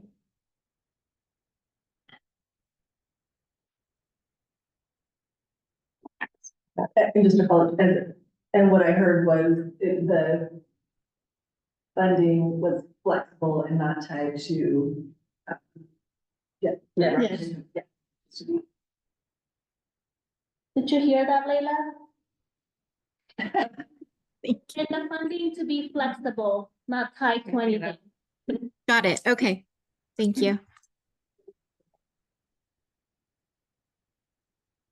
Okay, so moved. Second. I third that. So we have a motion by Commissioner Leach and a second by Commissioner Switzer to recommend approval for the commitment of $600,000 from the market rate housing fund to Alliance Strategy Development for the production of affordable rental units located at 320 Sheridan Drive with staff to focus on exploration of preferences in reference to the city's anti-displacement strategy. I will now do a roll call vote. Commissioner Beely, Aye. Commissioner Leach, Aye. Chair Merriman, Yes, Commissioner O'Neill. We lost her. Oh, there's Chair. Oh, we got her. Commissioner O'Neill, can you? Aye. Come back to work. Okay, thank you. Sorry, Commissioner- my phone got dropped because of internet issues. Oh, no that's worries. good. No problem. worries. Commissioner, Patillo, Yes. Commissioner Switzer, Yes. and Commissioner Tremblay. Motion passes. thank you for. This one's gonna be easier, right? There's already a management portion in our BMR agreement. I think, okay, so what I came up with this was to consider and make a recommendation to the planning commission to approve a below market rate housing agreement with Alliance Strategic Development for an 88-unit housing development project at 320 Sheridan, with staff to provide more information into the applicant's management information plan. With staff to provide. We can explore again. I said to provide more information. And Is it to, staff to provide more information or the applicant? well, it'll be come probably through. staff. Sure. Okay. So moved. Second.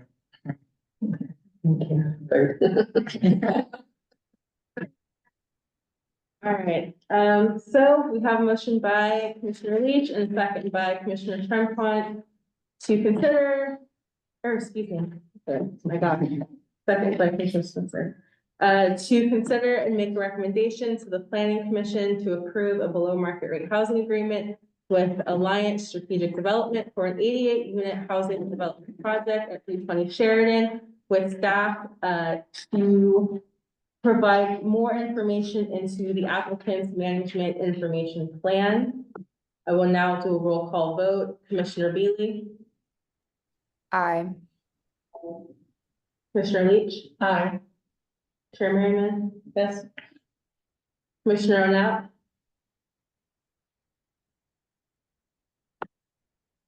Aye. Commissioner Can you hear Portillo. me? Yeah. You got it. Commissioner Portillo. Commissioner Switzer, Yes. Commissioner Trump. Aye. Vote passes. Thank you. You're welcome.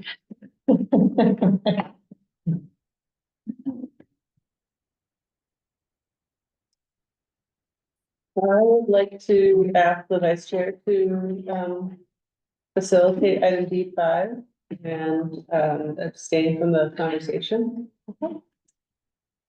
Good to see that. So, Vice Chair Tremont, what you're gonna do is just read the blue language, that's the chair. Okay. Just wait until Chair Merriman leaves the room. Oh, yeah. Be more.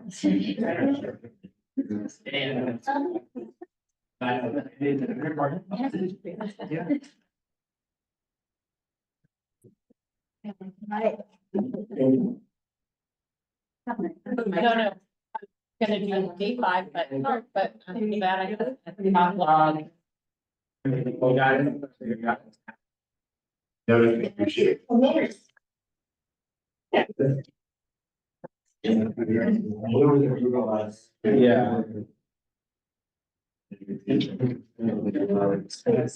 Yeah. Right. Back to the slide. Okay.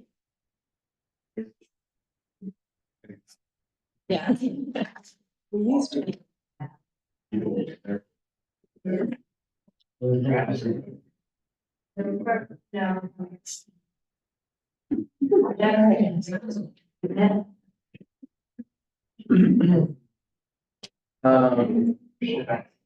Okay, so next we have item D5 to receive an update on the housing element program H4G to provide affordable housing on city-owned parking lots and provide input on the request qualifications. Principal Planner Tom Smith will present the item.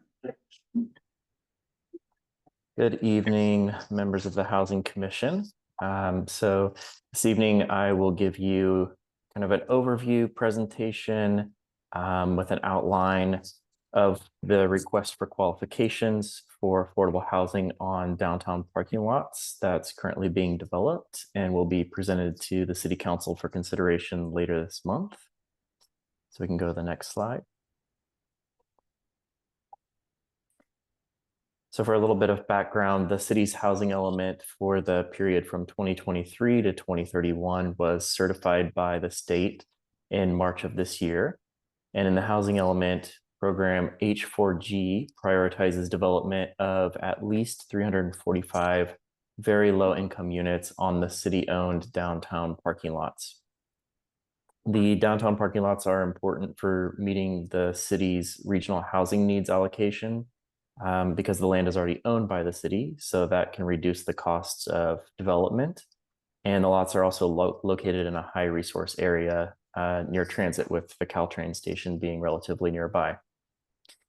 The housing element outlines an ambitious timeline with key milestones, including a feasibility study that was completed in August of this year, followed by issuance of an RFQ in 2024, which is where we are at this moment, and then completing entitlements for a potential project in 2025 with development of at least 345 units by 2027.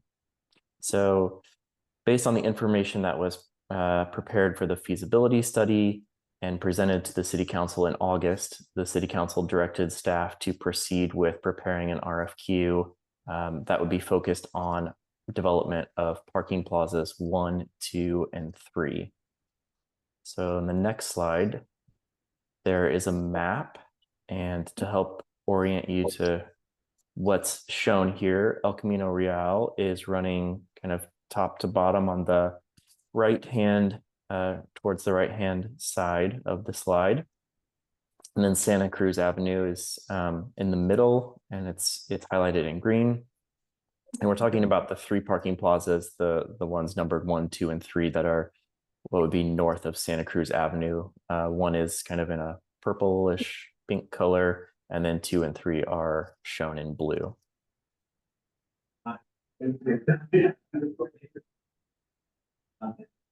So for, I'll take a few minutes to list the highlights of each parking plaza, focusing on some of the unique aspects. And this was included in the feasibility study that was presented to the City Council. So first, just to orient you to the general format of these maps, which will apply for the next couple of slides, the general area of the parking plaza is shown in sort of a reddish color. So you can see here for parking plaza 1, it's sort of that central area of the map that's shown here. And then there are some green dots which show the general locations of trees that are planted on the parking lots. And then you can also see some yellow lines. Those are overhead utilities, so power lines, communications, those kinds of things. And then certain maps have easements that are shown in other colors or patterns. And so hopefully you can see here, not sure if you'll be able to see on the screen, but there are some easements shown for this particular lot in the lower right-hand corner. There's kind of a pinkish colored one, a purple and a blue one along kind of near the Maloney Lane area that crosses that site top to bottom. And if we can go to the next slide. So this is Parking Plaza 2. It is bounded by Oak Grove Avenue to the north, and then Crane and Chestnut Streets bounded on the other two sides. And there is a blue dotted line that you can see kind of at the left edge of that parking plaza. That's called a plan line. And so the idea behind a plan line is that it requires a dedication for street widening. So you're looking at about 5 feet of that parking lot to be dedicated for the widening of Crane Street in the future, unless council were to direct staff to rescind that plan line. But as of now, it is in place. That would be something to consider for development. But otherwise, it's a kind of a clean rectangular lot that would be fairly easy to work with. And there are no unique easements or overhead lines or anything like that that you would have seen with the first map that I showed. And the next slide, this is Parking Plaza 3. So that's bounded by Oak Grove, Crane, and University Drive. And you can see here, this is a fairly large lot. It has some overhead lines, a number of trees, and it's bounded by development kind of on 3 sides, if you will. Next slide, please. So the key findings from the feasibility study that was prepared indicated that parking plazas 1, 2, and 3 have high development potential because of either A, they're quite large in size, or like with Parking Plaza 2, it has a very sort of standard rectangular shape that's easy to accommodate with the new building. So looking at all 3 of those lots together, they could accommodate over 483 units at the bonus level density in the specific plan area, which would exceed the 345 unit goal from the housing element. There would be ways to use the city's affordable housing overlay, which could be up to an 80% additional bonus for units. And then there's state legislation such as the state density bonus that could be applied. And these things can be applied in combination to encourage construction of affordable housing that could produce even more units on the sites than 483. One outcome that we heard from the city council meeting in August is that any new development on these 3 parking lots should balance our housing goals from the housing element with downtown parking needs. So the study recommends including some level of replacement parking as part of any new development that would make up for lost public parking spaces on the plazas. So there's a study going on right now that's underway with some counts of those parking lots throughout the day to kind of see what the utilization rate is. But just to give you kind of the very high end figure for replacement, if it were to be a true 1-to-1 replacement for all of the spaces that would be lost, that would be a total of a little over 550 parking spaces that would need to be accommodated. There may be ways with shared parking arrangements, other creative parking strategies, shifting some parking to the other lots that would be remaining and are not fully utilized. That could potentially bring that number down, but 550 units would be kind of the high end there. The next slide, please. Just wanted to give you a little bit of an idea of the zoning for these sites. So the parking plazas 1, 2, and 3 are located in the downtown district of the El Camino Real downtown specific plan area. And in the specific plan, there's what's called a base level of development. And then there's a higher bonus level of development that can be achieved by including a public benefit with a project. So this table on the slide compares those zoning standards that apply at the base and at the bonus levels. So at the base level, a development could have a density of up to 60 dwelling units per acre, and that could be about 4 to 5 stories in height, and then a floor area ratio of about up to 275%. And then looking at that bonus level, where if a public benefit is provided with a project, the additional sort of development capacity is unlocked. a development could have up to 100 dwelling units per acre, could achieve about 6 to 7 stories in height, and then gets an additional 100% floor area ratio for 375%. So as I mentioned, beyond the city's specific plan zoning, there is state legislation like AB 1763 and AB 2097 that would allow additional flexibility for properties located within a half-mile of public transit. And in the case of these 3 parking plazas, they are located within a half-mile of the Caltrain station. So they would be technically allowed unlimited density. They could apply an extra 3 stories in height above what's shown here. So you could add 3 at the base level so adding 3 to 4 to 5 would be 7 to 8 stories in height, or even higher at the bonus level. And then there would be no minimum parking requirements for the units. And so the developer would be able to choose the amount of parking, if you will, if it's necessary. Next slide, please. So based on the conversation that we had with council in August, the feedback that we received from them and their direction, the draft RFQ would include some minimum sort of baseline requirements, which would be the creation of at least 345 units that would be affordable to very low income households. So that's 30 to 50% of AMI. That's kind of the absolute minimum that would be expected. As I mentioned, replacement of public parking spaces that would be lost to redevelopment of the 3 parking plazas based on the study that's currently underway. And then compliance with the specific plan development standards that I gave just a little bit of glimpse into a minute ago. And then the draft RFQ would also include some additional development objectives based on feedback from the city council. So that would be maximization of affordable units through available density bonus provisions, a proven record of community engagement in the development process, especially engagement with the local business community, considering deep affordability, which would mean potentially the incorporation of extremely low income units into the overall development, a diverse unit mix. So looking at multiple bedroom units that would help families in the area, incorporation of sustainable design features. So looking at 100% electric energy, solar panels, reduced water usage, those kinds of things. And then creation of open spaces where feasible for the public and also for residents to have some open space and some greenery. And next slide, please.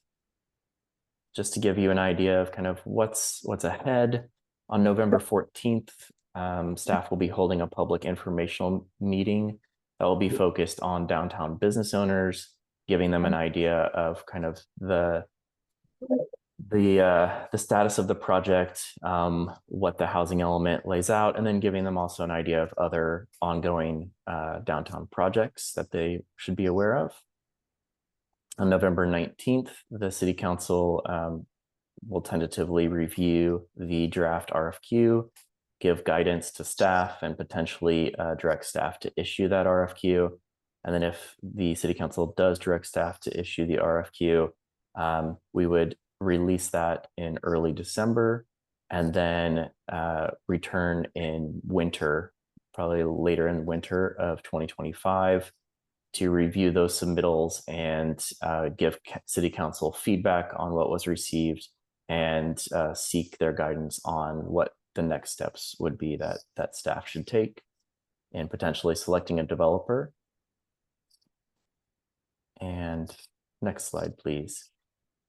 So I'll leave you just with some potential discussion topics. Happy to answer any questions that you might have and receive any feedback, but some potential ideas would be the minimum requirements of the RFQ that I went over, those additional development objectives that we heard from City Council, anything that you would like us to consider in terms of the community engagement approach, And then any feedback on sort of the timing for release and review of the RFQ. So with that, conclude my presentation and hand it back to the vice chair. All right, thank you. So the item is now open for public comment. Yes, we do. We have public comment online, and we also did have a written public comment that was sent via email.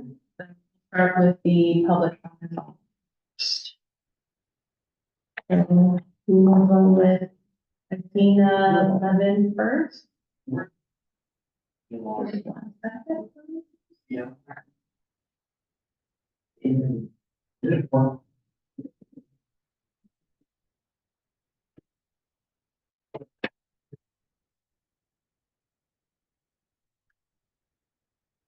Okay, go ahead, Athena.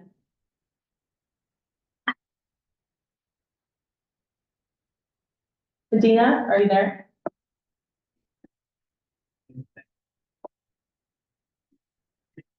Hello. Can you hear me? Yes, we can hear you. All right. Thank you very much.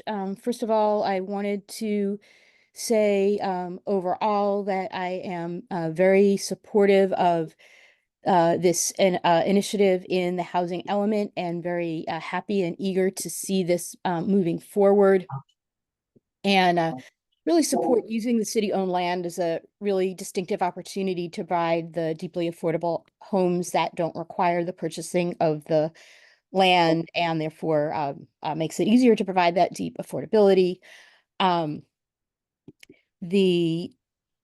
Let's see, a couple of comments on the parameters of the request for whichever one it was, which is first of all, please consider the parking analysis that the city is underway to determine what amount of replacement parking might be needed. It is very expensive to provide replacement parking, and our city is doesn't manage its parking very attentively right now. And we may have opportunities to use parking efficiently such that we do want to make it easy for people to get downtown, and we can do so and do the right amount of parking for that. So that should be very much that should be covered in what we are asking what the developers to do, is to assess the costs of the parking and look at it compared to the parking study. And lastly, ground floor retail is mentioned if feasible. However, this is something that can add a lot of costs to the development, and we do have, unfortunately, plenty of underutilized retail space downtown, and that is hard for an affordable housing developer to operate and might be a financial drain and make it hard to actually do the affordable housing, which is very much what we want. And, we do want deeper levels of affordability. And so that should be the highest priority. Thank you. Okay, thank you for your comments. Yeah. Next up is going to be Ann Paulson. Go ahead, Ann. Good evening, Housing Commissioners. Can you hear me? Yes, I can hear you. Okay, great. I'm Ann Paulson. I'm from Los Altos, and I'm particularly interested in this item because Los Altos is also pursuing housing on parking plazas, and this is something I strongly support. But I'm worried about these projects getting funding. As you've been hearing from the previous item, funding. I beg your pardon? Funding for the affordable project comes from a lot of different sources, potentially including federal tax credits, state sources, private funding, and it's hard to get.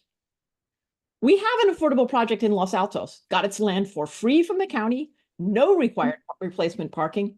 It's been trying to get funding for 2 years or something, and it's still unfunded.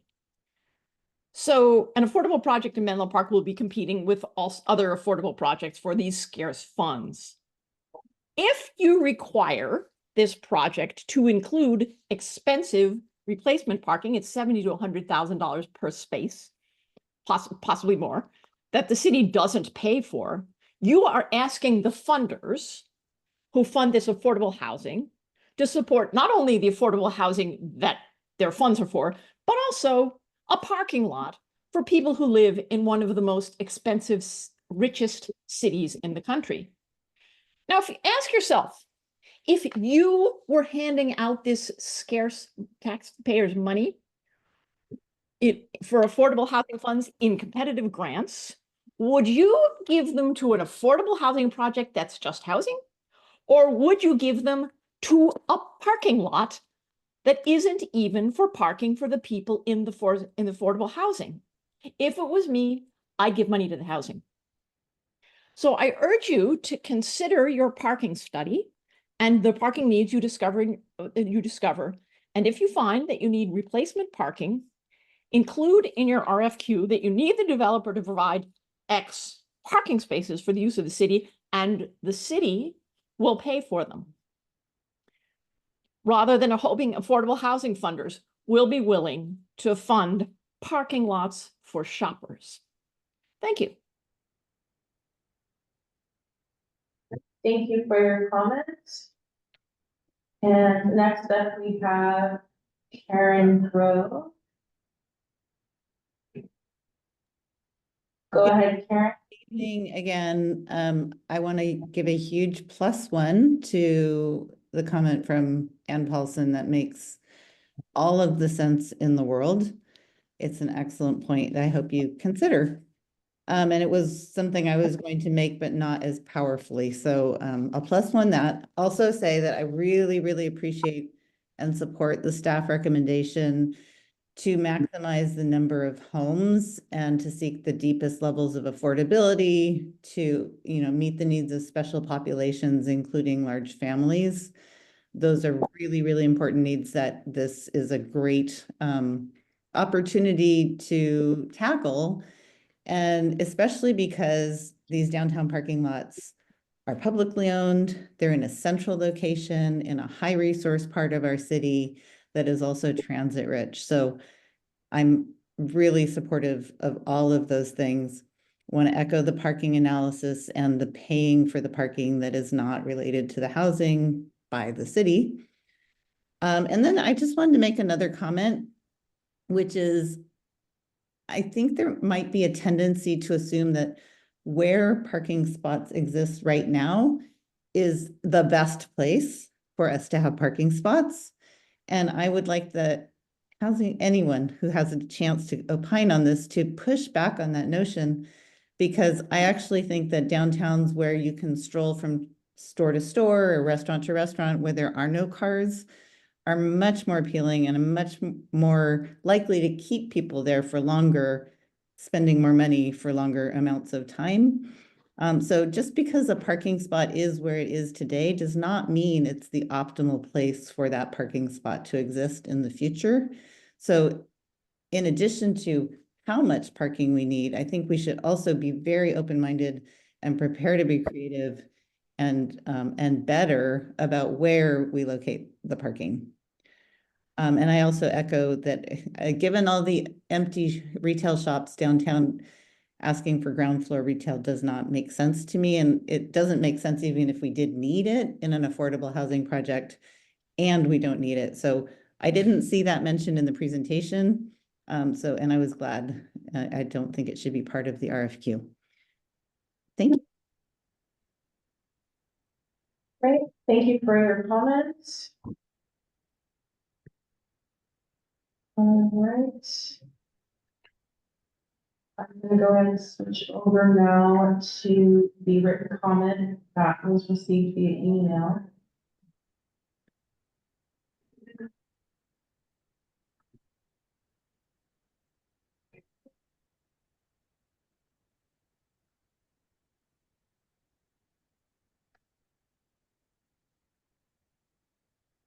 This comment is from Jeremy Levine.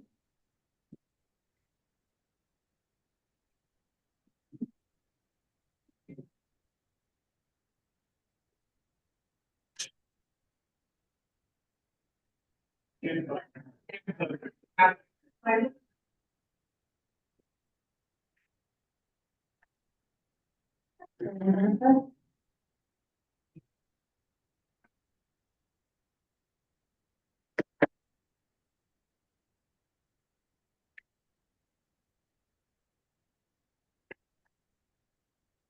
are you from?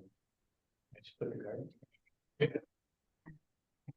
Maybe to the left of their building where there's a bike up there.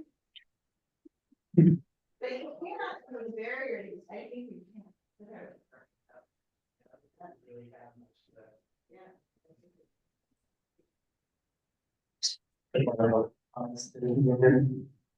Speaking.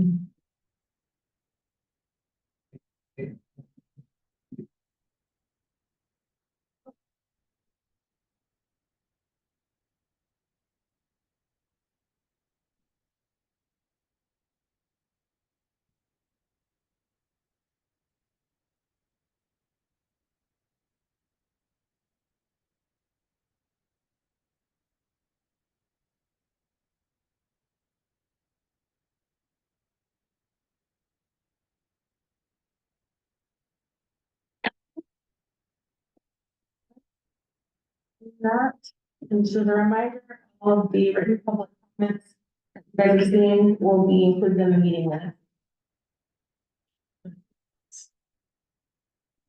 And that will conclude public. Okay, so this item is open for Housing Commission clarifying questions and discussion.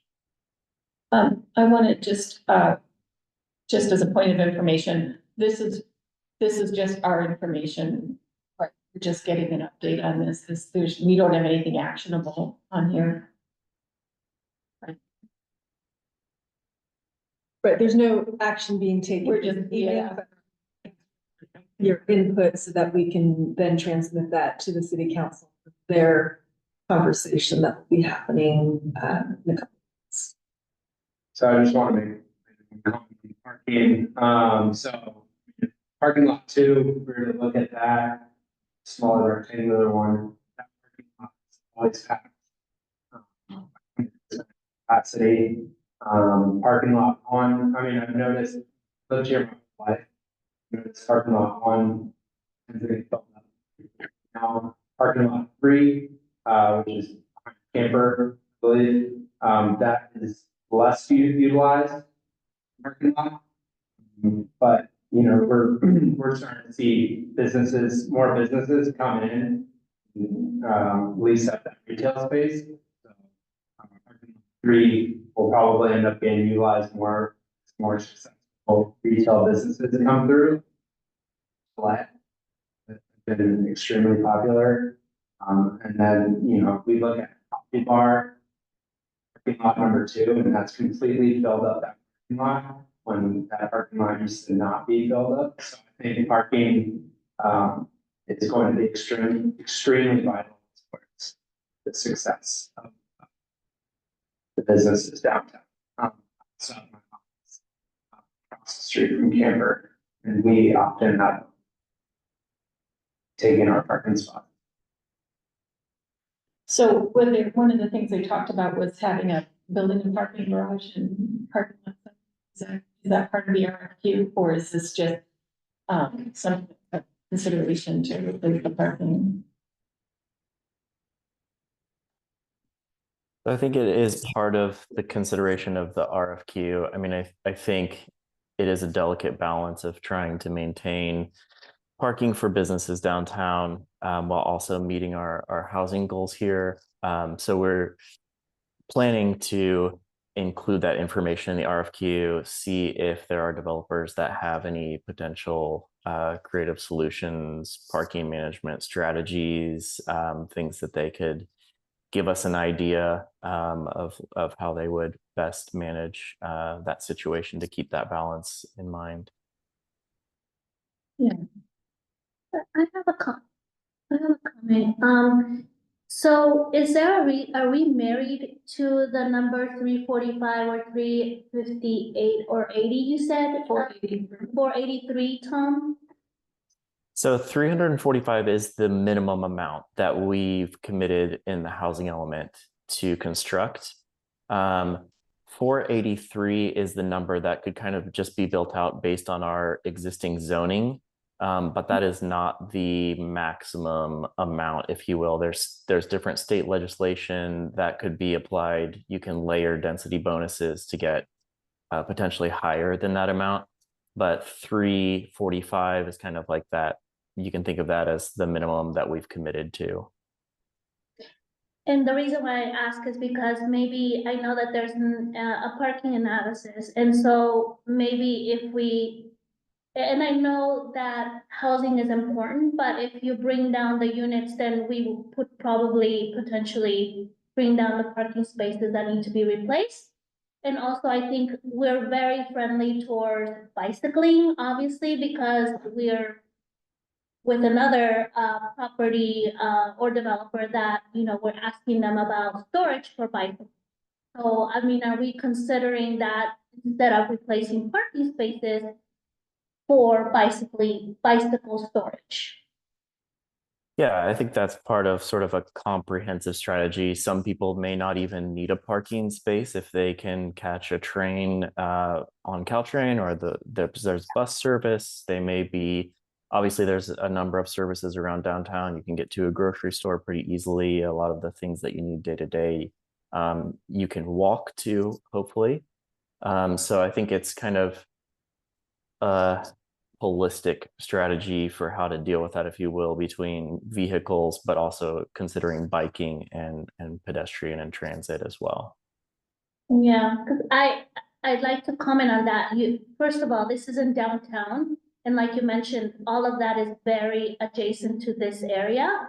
So I would rather see more apartments, and then maybe when these residents are applying for these apartment complex, you know, telling them, hey, you know, there's no parking space because we kind of embrace bicycling and, you know, public parking or whatnot.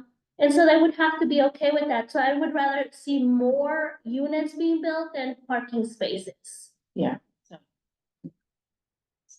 it is a delicate balance. Mm-hmm. Share on that. Yes. Thank you. What about, Sorry. I'm sorry, what about, have we considered doing underground parking? I know that it probably very costly. Have we done a study on that?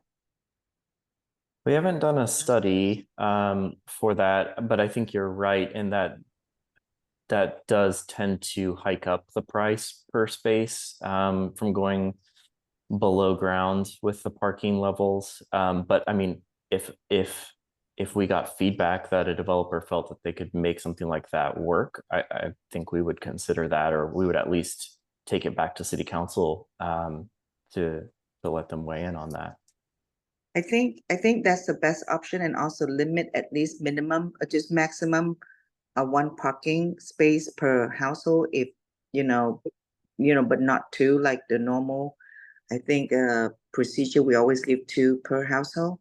We limit to one. The whole purpose, I think, of doing it in downtown and using public space is that we are very close to, it's going to be very close to Caltrain and the bus depot right there across the street.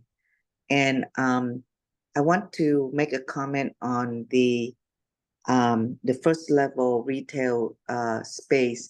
I know right now we have a lot, that's because we don't have a lot of foot traffic. And we have to consider that because of no foot traffic, that means we'd have a lot of open retail spaces and for restaurants and things like that. But once we have people in those units, we would have more foot traffic, and therefore I think that the retail or the food, places would be going up, and that would be something that we have to consider, and not like, okay, we're doing away with that. But I think that we're gonna be helping to revive the downtown area, because it's kind of dead, right now. Menlo Park downtown at nighttime is kind of dead. And I think we need to consider that we need to do something about that as well. And having these units there, having people living there is going to help that part as well, indirectly, of course. And it would help our city and our economy. But anyway, I think we should seriously think about the underground parking issue, because I think that's really important. And I suspect that's going to be a higher cost because of the work and the process involved. But it is worth just at least considering it. I mean, it may not even be feasible at all, but it is something that I think we should look at and see what the city council has to say. Thank you so much. I'd like to comment on Commissioner Ornaff's request. I'm environmentally friendly, and I don't think that would be very helpful to the ground if we're doing underground parking, because it's moving the ground, and not only does it affect people around that area, but I mean, you guys can do whatever, but I just don't think that it's good for the environment to be digging. So why don't we do a study on that? Don't we do, when we do one of these feasibility study, that part of that, the environmental study also including that? Because seriously, we need to think about all different options. I'm not saying that that's what we should do, but I'm saying that that's what we should look into. And every time we look at a feasibility study, the environmental piece of that is a part of that study. Yeah, if I can just weigh in on that just quickly. When we get to the point of engaging a developer and further down the road, actually getting to the point of having plans available if underground parking were an option, at that point where we actually have sort of a development, an idea of what's planned, we would then analyze the environmental impacts of that. And so at that point, we would be looking at potential for vibration, noise, those kinds of things that might occur as part of that digging underground and whatever needs to be done to kind of hollow out a space. But I think that's a few steps down the line from where we are now. But that would be a consideration in the future. I can come where things not just considering the retail side, like Cruise Avenue side, but there's also the medical buildings down Green Street. And so you look at Stanford Health, I think that's quite a bit of it. I think there's a retirement home. I'm not sure if there's a retirement home out there, but the parking out there actually for people to go to doctor's appointments, there's multiple medical buildings, is actually a nightmare there to get parking. And so that's also one area to consider, is just on the other side of number 2.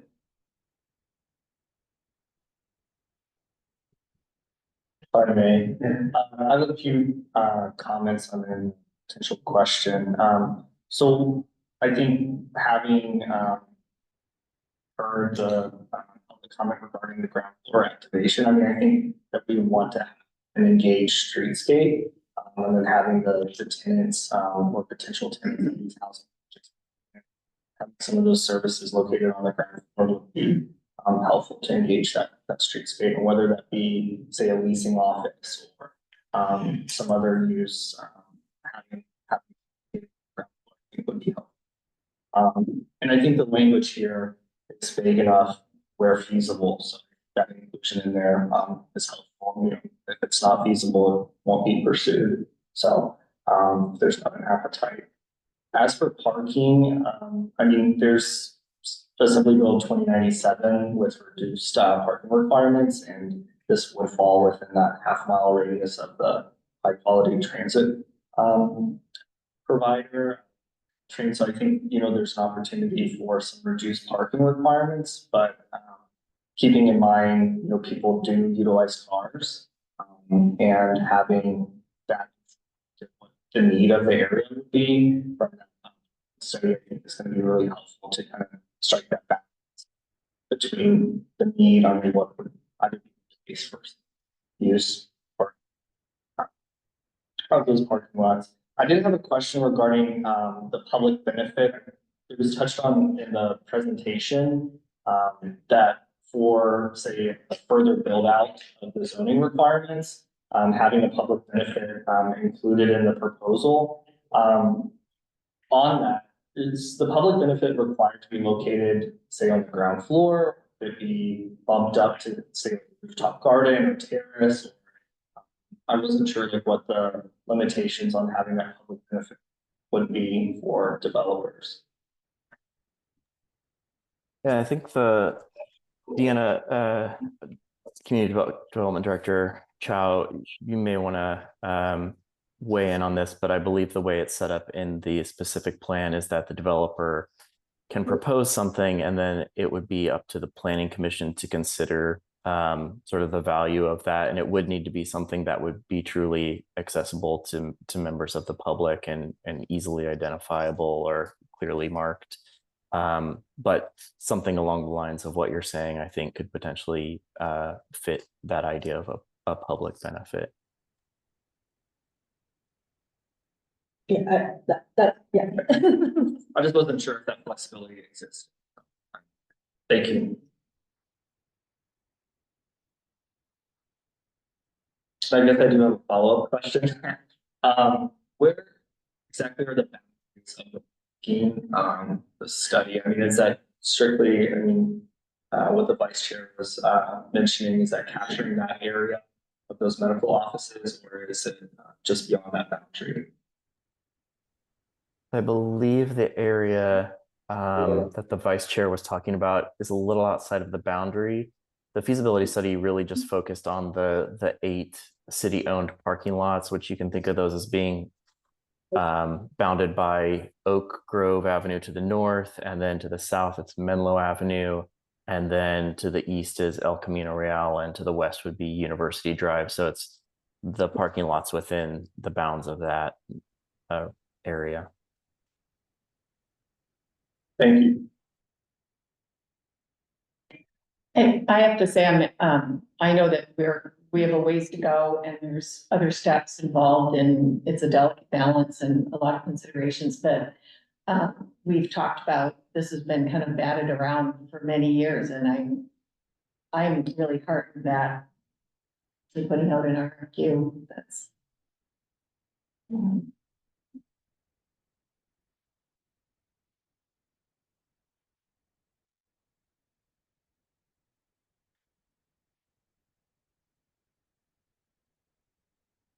yeah.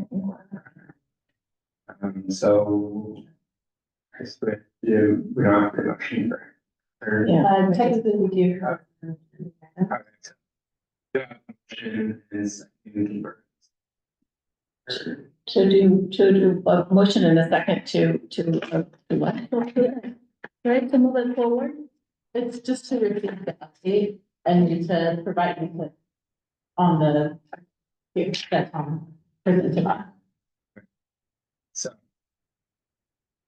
So motion in a second for the stated motion. I think it's to transmit the comments that we heard this evening to the city council. So if you trust our summary of the ideas that were shared by the commissioners. So we need a motion to, okay, so I move that the staff give our comments and our feedback to the commission and city council. Yeah, it'll go to the city. Okay. I second that. Okay, so we have a motion by Commissioner Leach and a second by Commissioner Portillo to receive an update on housing element program H4.G to provide affordable housing on the parking lots. and to provide input on the request for qualifications. I will now do a roll call vote. Commissioner Beasley? Aye. Commissioner Leach? Aye. Chair Merriman has recused herself. Commissioner Knapp? Aye. Commissioner Portillo? Yes. Commissioner Switzer? Yes. And then Vice Chair. Aye. Okay, the vote passes.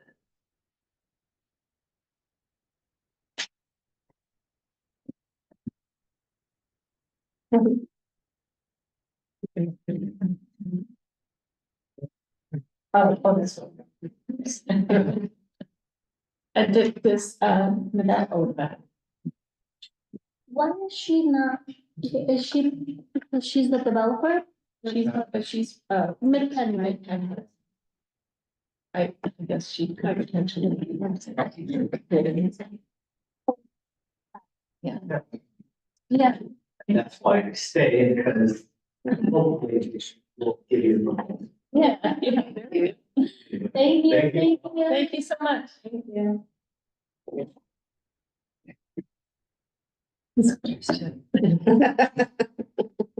All right, hope that was a rich and robust conversation. Yeah, very happy to see that it's continuing to move forward. Yeah. Given what a great opportunity it is for the city, and what a priority, this commission, the planning commission, council made to really make good on the affordable housing goals. So, excellent. Let's move to item E, reports and announcements. Do we have any commissioner updates? Given the late hour, I'll try to be quick, but I am happy to have a new commissioner here, and I just was wondering if you might just share a tiny bit more about yourself. So I probably should have, I guess, delve a little bit further into that introduction at the beginning of the meeting. I have a background in planning. Years, previously in a rural jurisdiction, and more recently in Palo Alto. I am a staff liaison to the board, two boards and commissions, so pretty familiar with the procedural rules in the Brown Act, and how items are moved forward, either recommendations or decisions. I went to college for urban and regional studies as well as architecture, so I have my background in that, and I dabbled in the art scene. I used to sell art, so kind of had a little interesting trajectory, but in government. Well, great to know that about you. Any other updates from our commissioners? Okay, shall we move to future agenda items? I look forward to hearing more about the downtown parking lot projects as they go through. I'm interested in some of the anti-displacement policy work, and wondering if we could discuss, mentioned in the housing element, and it's in our work plan, and wanting to see some of that move forward. And I think we might have an announcement under staff updates. I don't know. But we can wait till we get, we can. Okay, excellent. I kind of want to dive into a little bit more about how our communication is being done through the opportunities, and particularly the, but in overall.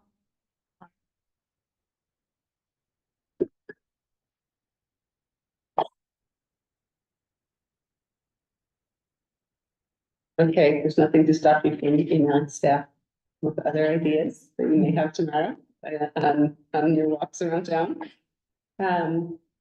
Excellent. Can we have item E3, staff updates and announcements? Yeah, so as far as staff updates go, yeah, for anti-displacement, speaking of which, we will be having a community meeting tomorrow night at the Bellhaven Community Campus. It's our first meeting involving anti-displacement. We'll be eliciting the community members' feedback on a number of different policies and programs that have been identified in the housing element and the EJ element. We're gonna have them do some interactive voting. We've got stations that are gonna be set up. We'll be also giving a presentation identifying like types of displacement, what is displacement, why is there a focus on Bellhaven, and then also getting into the pillars that can make up the anti-displacement strategy, kind of giving them some background and then setting them free to take a look at the board, read the pros and cons of all the different policies and programs, and giving us some data that we can use to move forward with our strategy implementation. So that, seeing how that's gonna go. So that'll be tomorrow night, and then next Thursday, we're also gonna have another anti-displacement meeting, but that will be in Spanish only. It'll be at the same place, the Bellhaven Community Campus. That's excellent. Do we have a December meeting? So we can we assume that we'll hear a little bit? Report on that? Happy to see that coming together. Thank you so much. Anything else? Good stuff, said. One more thing, just more of an administrative piece, but this even filed for the 2024-2025 work plan. It was already approved by city council in late September, but we need to do like an official filing with the city clerk. So just putting it here on staff update that that's what happened. There's no like formal action or like motion that has to happen with this. It's just more of like an FYI, but the official filed. Okay. And if I can just make another announcement that may be of interest to the Housing Commission, so at the next city council meeting, we'll be doing a study session on how to build a BMR requirement for a project at 1162 El Camino Real. So it's currently vacant lot is former site of the bookstore. So there was a residential development that was approved.